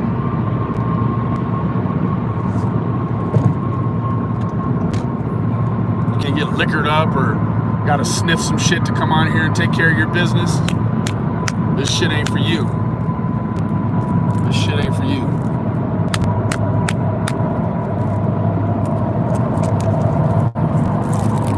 If YouTube ain't paying enough, then you need to get a better first job, my boy.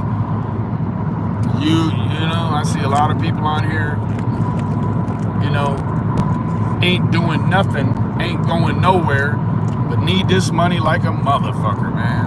Ooh-wee. Ooh-wee.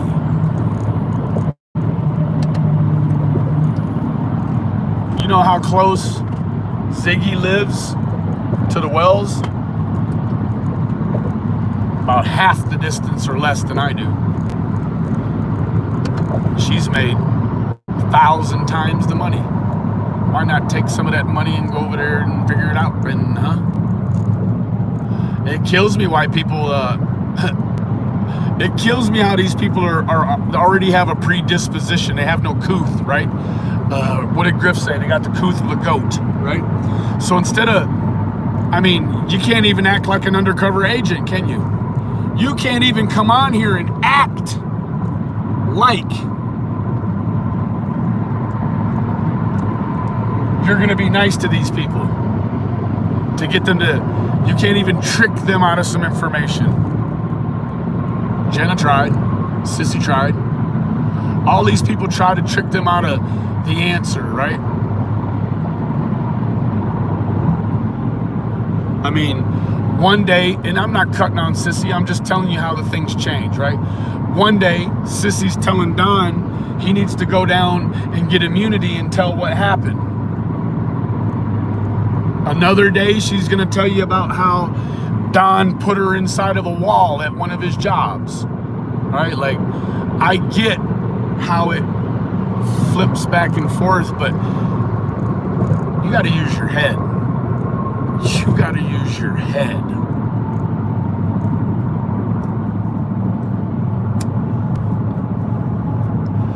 Or what you need to do is you need to be writing down every detail.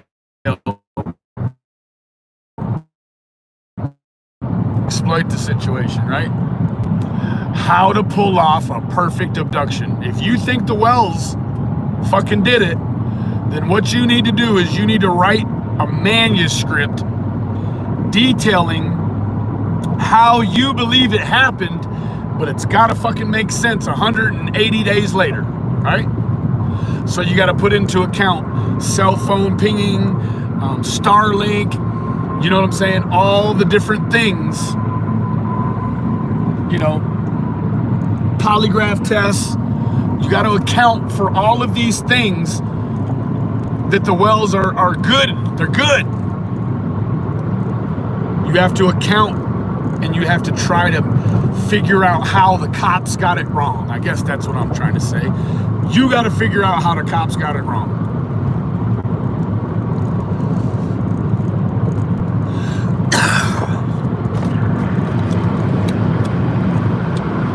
trying to figure out where Summer is from fucking everywhere but Kingsport, Tennessee. You're never gonna do it. You have to go there. And you have to smell it, taste it, and hear it. And look at it. You gotta do all those things in order to go look for her. So no one online is looking for her. What you should be doing is, if you think Don and Candace are guilty, tell me how that happened. How'd they do it? Because if you can tell me how they did it but passed all those tests, what you have is you have the perfect recipe for a perfect abduction. That's what you got. It's how to get away with it, right?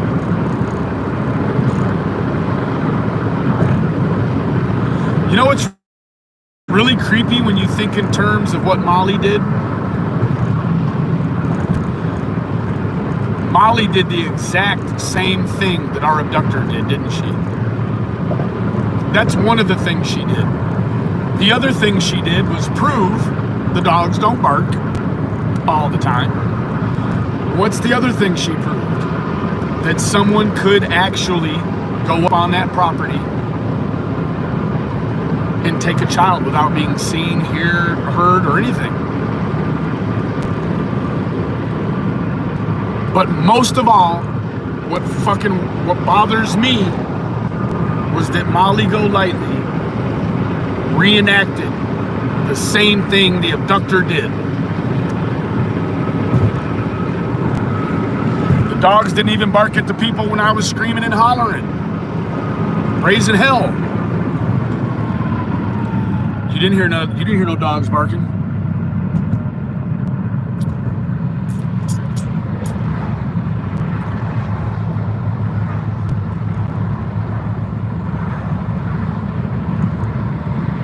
And let me tell you this. If you've been up on that hill one time,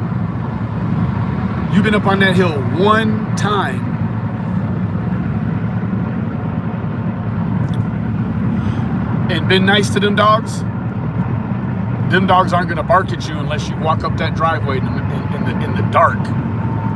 And we know nobody walked up that driveway in the dark. They walked up that driveway in the day.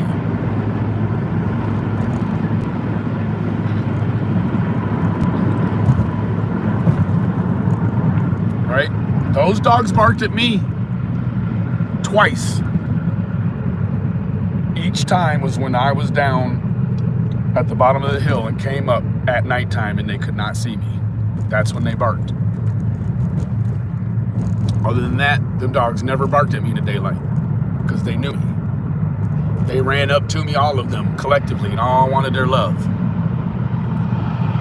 So you can pretty much dispel a lot of that.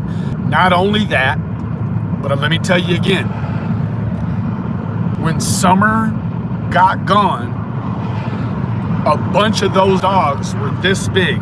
They were babies. They weren't even any of the dogs that were involved. I mean, Mama Dog is pregnant now. So there's gonna be some more puppies coming around.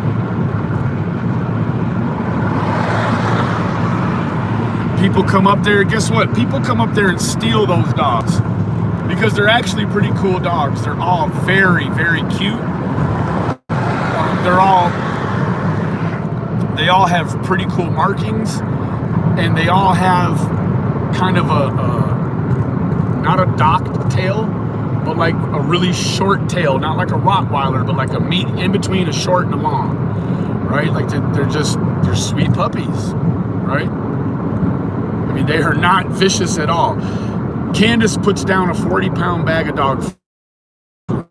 She cuts it down the middle. And let me tell you what, all those dogs come over there and there's no fighting, there's no growling. They each stand around that bag of dog food and they take one piece of kibble out and eat it and then get another one. And they all do it, right? Those dogs don't want or need for anything. They listen, you know, you tell them to get down, they get down, all of that, man.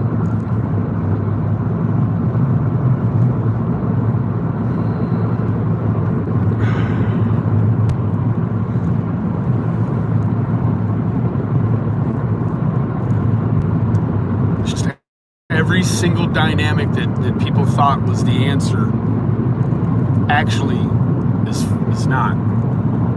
Right? It actually is not. I mean, if any of you were to step foot on that hill and feel what I felt and what Cam and Allie feel and the others that go up there regularly, you would know in your heart what didn't happen.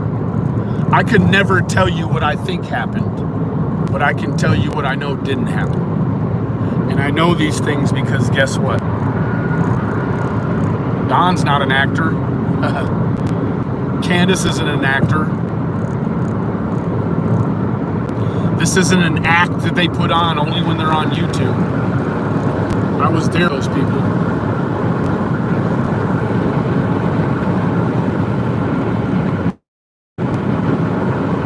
I was there with them. They were going through the shit that people go through when their daughter is missing. They were going through it. It wasn't no act they put on for me. I saw the good and the bad, and the ugly, and the wonderful.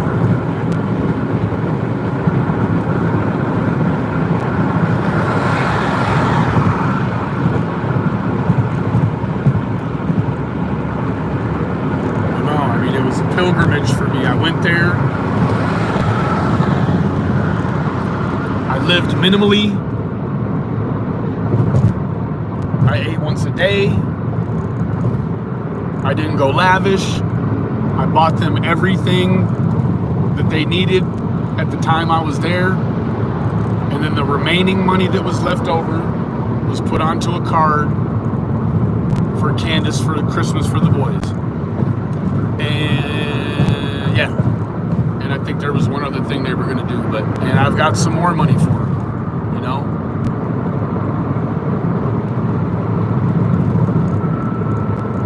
I kept them updated.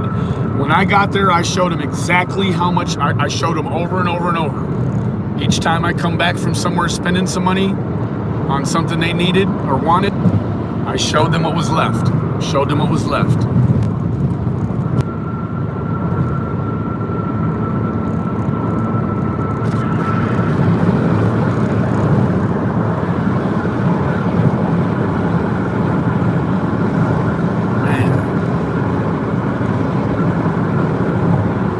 Every single dollar went to exactly where it was supposed to go. And let me tell you what, you want to know how it went there? Every single dollar went where it was supposed to go? Because I just drove 15 hours straight because there ain't money for a room. There just wasn't.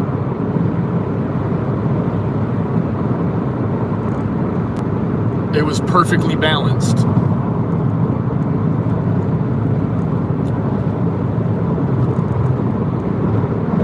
I got enough to fill the tank one more time and buy a pack of cigarettes, and the money's gone. Anything that's in there that I haven't seen since I've been on the road, it goes to Candace and them.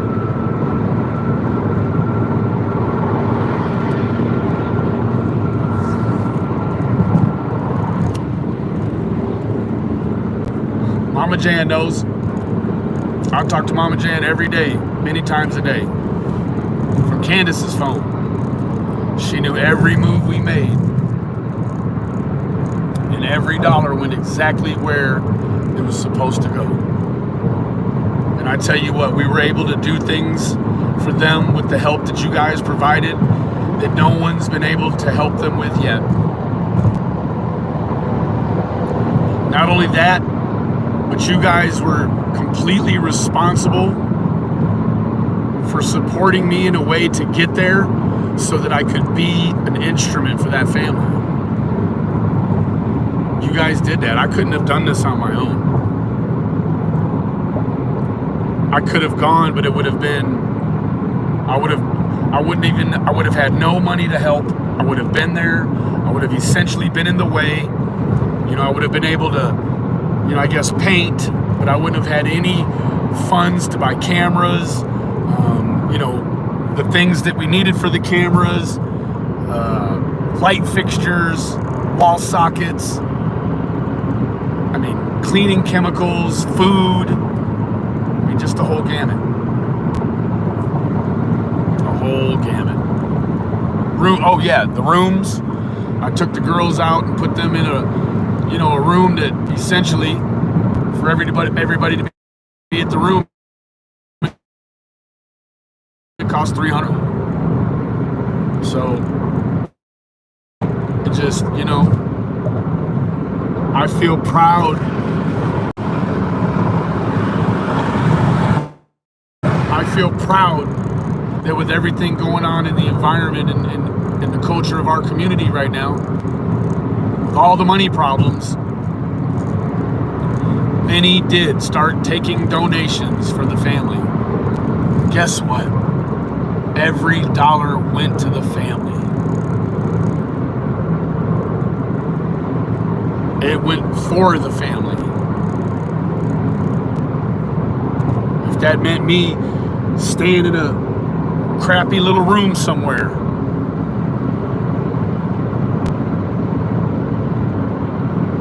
because the deal is they wanted me to stay at the house, right?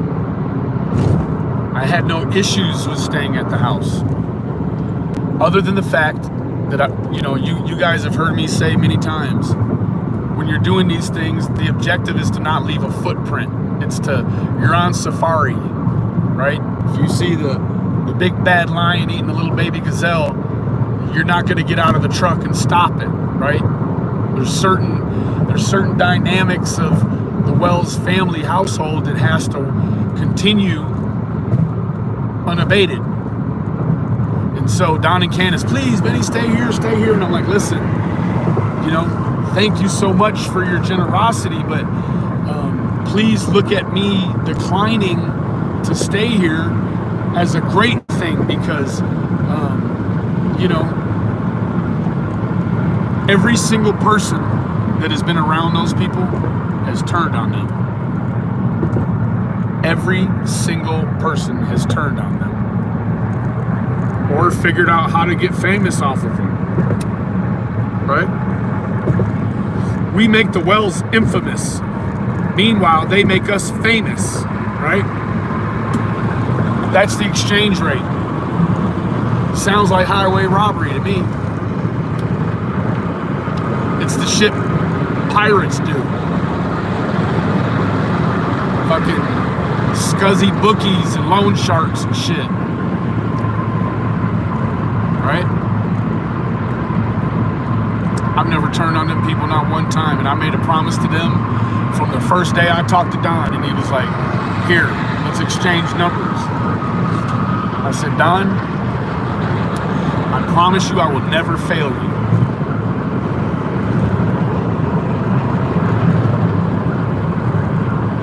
Most of us know that's an impossible thing to promise someone. But I saw it as a very simple task that I would have no problem undertaking with them. Why is it so easy to fail them, right? I don't know. Other than the fact that no one has seen the kind of misery that I lived with for 7 days.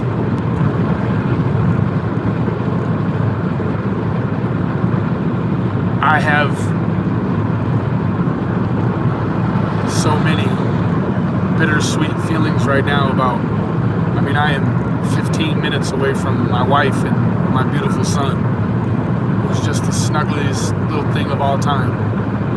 But there's that guilt in there, right? It's like, I'm racing home to my beautiful son who's at the house waiting on me safe.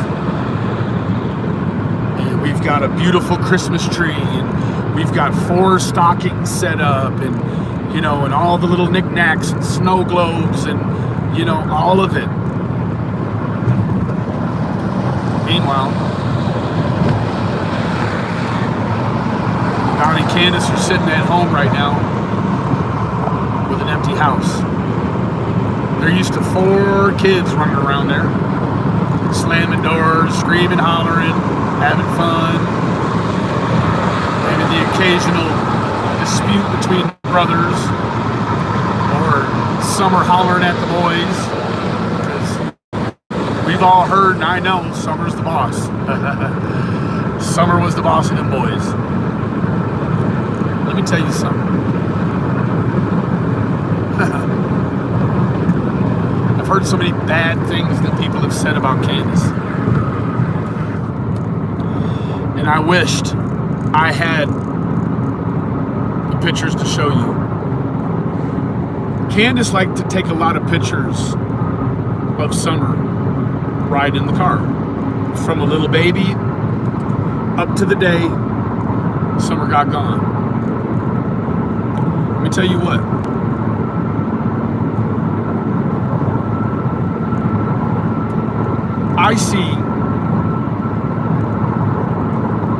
I see successful people in Dallas with nice cars riding around, either with their spouse holding a baby in the front, or babies bobbing around in the back and without being in a seat. Let me tell you what, Candace has plethoras of pictures of her children in the back seat. And the very first thing that hit me in all the pictures is that they're all correctly restrained with seatbelts. Bad parents don't do that. Good parents leave their kids in the car on accident and let them cook in the summertime, right? Good parents do that. It's an accident, right? No. Candy makes sure them babies is locked in them seats every damn time.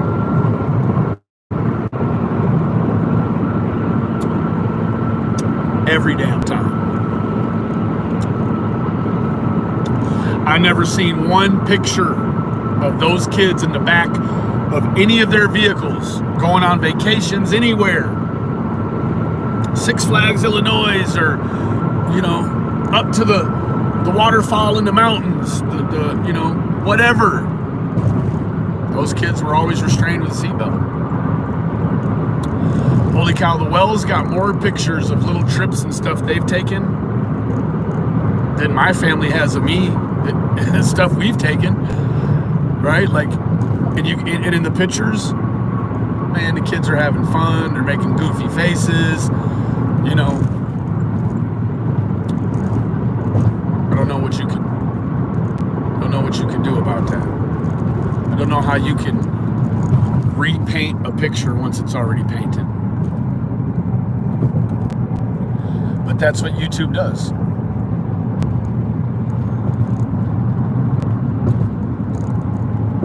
That's what YouTube does.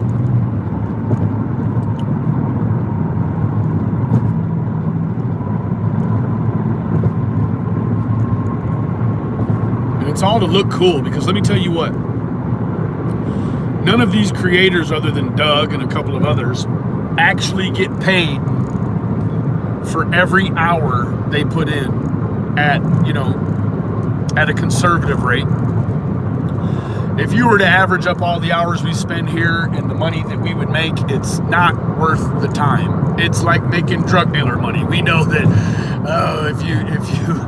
if you mean out what a drug dealer makes, he makes about $9 an hour, right? Street level.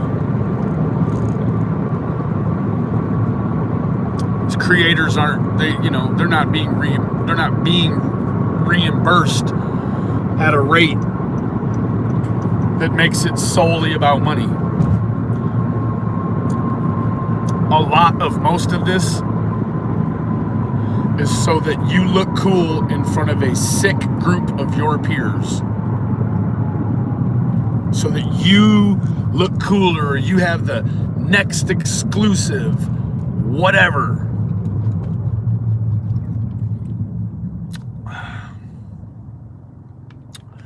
Somebody had texted me and asked me, or actually they told me They're like, Benny,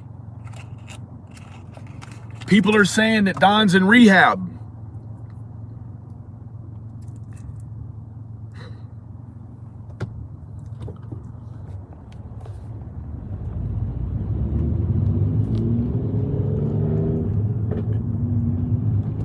Don's not in rehab. I assure you of that.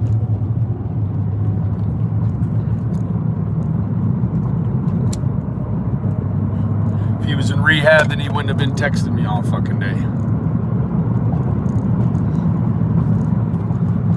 He ain't got no phone in rehab, right? Hell no. So I don't even know where all this shit comes from. People just say things, and you know, and I didn't even get a chance to ask this person. I was like, who said it, or where'd you hear it, or who told you? But it was somebody that, you know, it's somebody that I don't have to research.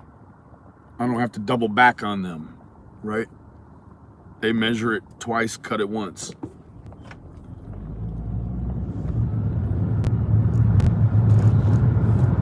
So I don't know where it came from. But there's two ways to take that information, right? When you hear Don's in rehab, it suggests to some people who the glass is half empty, it suggests to them that Don currently is having a drug problem. It suggests to the other half, that Don is being proactive and doing something good for himself. But either way, it's inaccurate. I'm not going to say it's a lie. I'm going to say that it is completely inaccurate. He is not in rehab.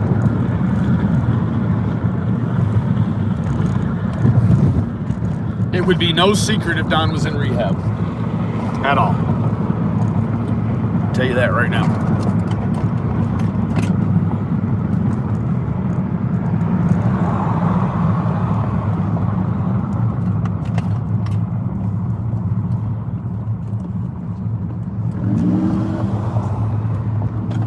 I don't know. Shit just never stops.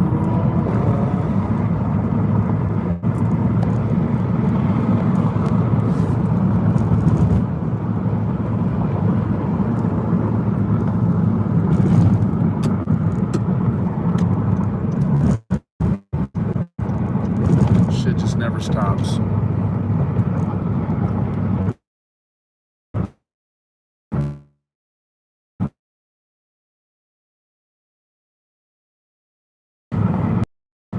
I don't know where that came from, who said it. I'm not going to say they were lying. Maybe that's what somebody thought. I don't know. I don't know right now if it's a lie or not. I heard another woman come up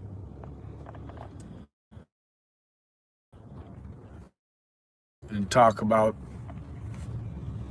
the work that happened with the 3 children. And I tell you what, man, that is absolutely God's work.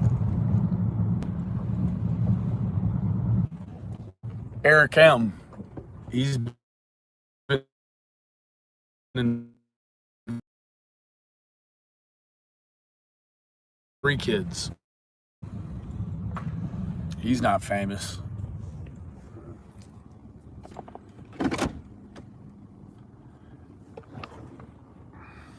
I just pulled up at my house.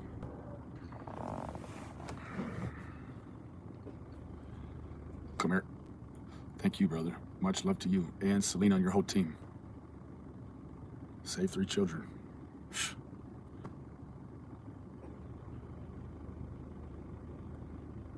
It's the end of the road. Thank you, Kitty. Thank you, Jaded. Good. Thank you, Mama Jan. I love you.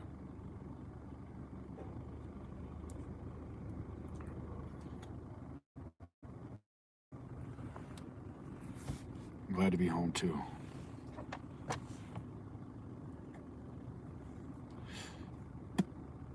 I just want to sit here for a minute and hold on to it for a little longer. Because when I go in, it's over. It's over.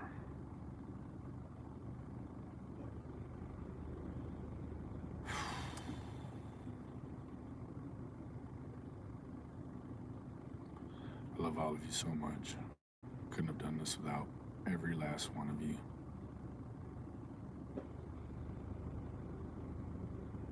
Wow. Unbelievable.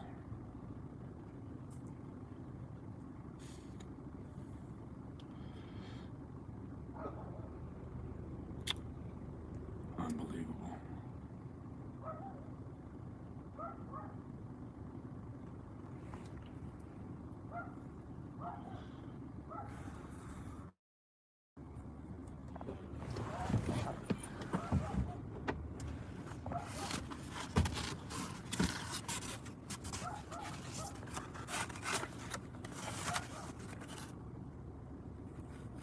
Where's Summer?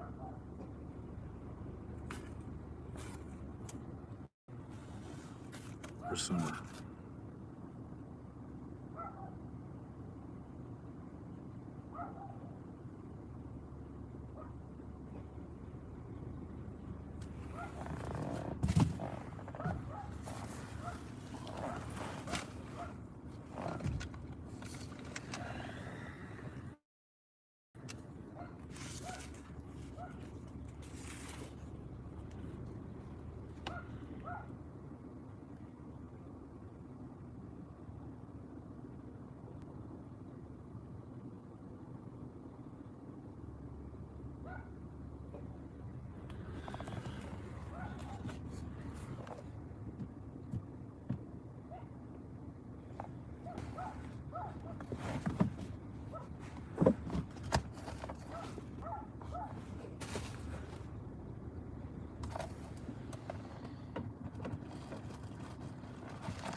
Oh, Candy, you left your cranberry juice.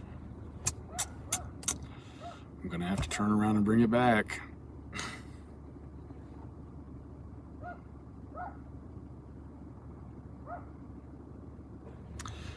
Love you guys. Thank you so much for everything. Couldn't have done it without you. Don, I love you. Candace, I love you.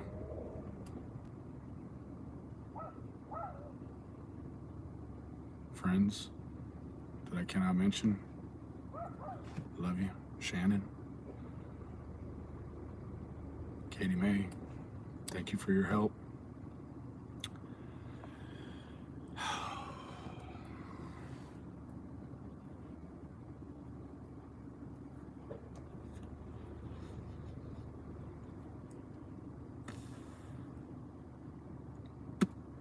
Now if I can just fix my own mess, right?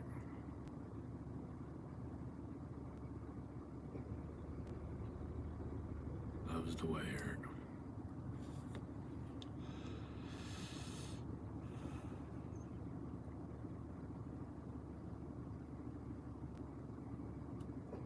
Thank you, Kitty.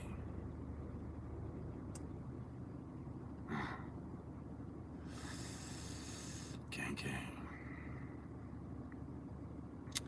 Love you, Lizzie. Love all of y'all. Chen Dynasty. For old time's sake, guys. I'll be around. Or I might be square. You never know. Love all of you. Even you, Rap View.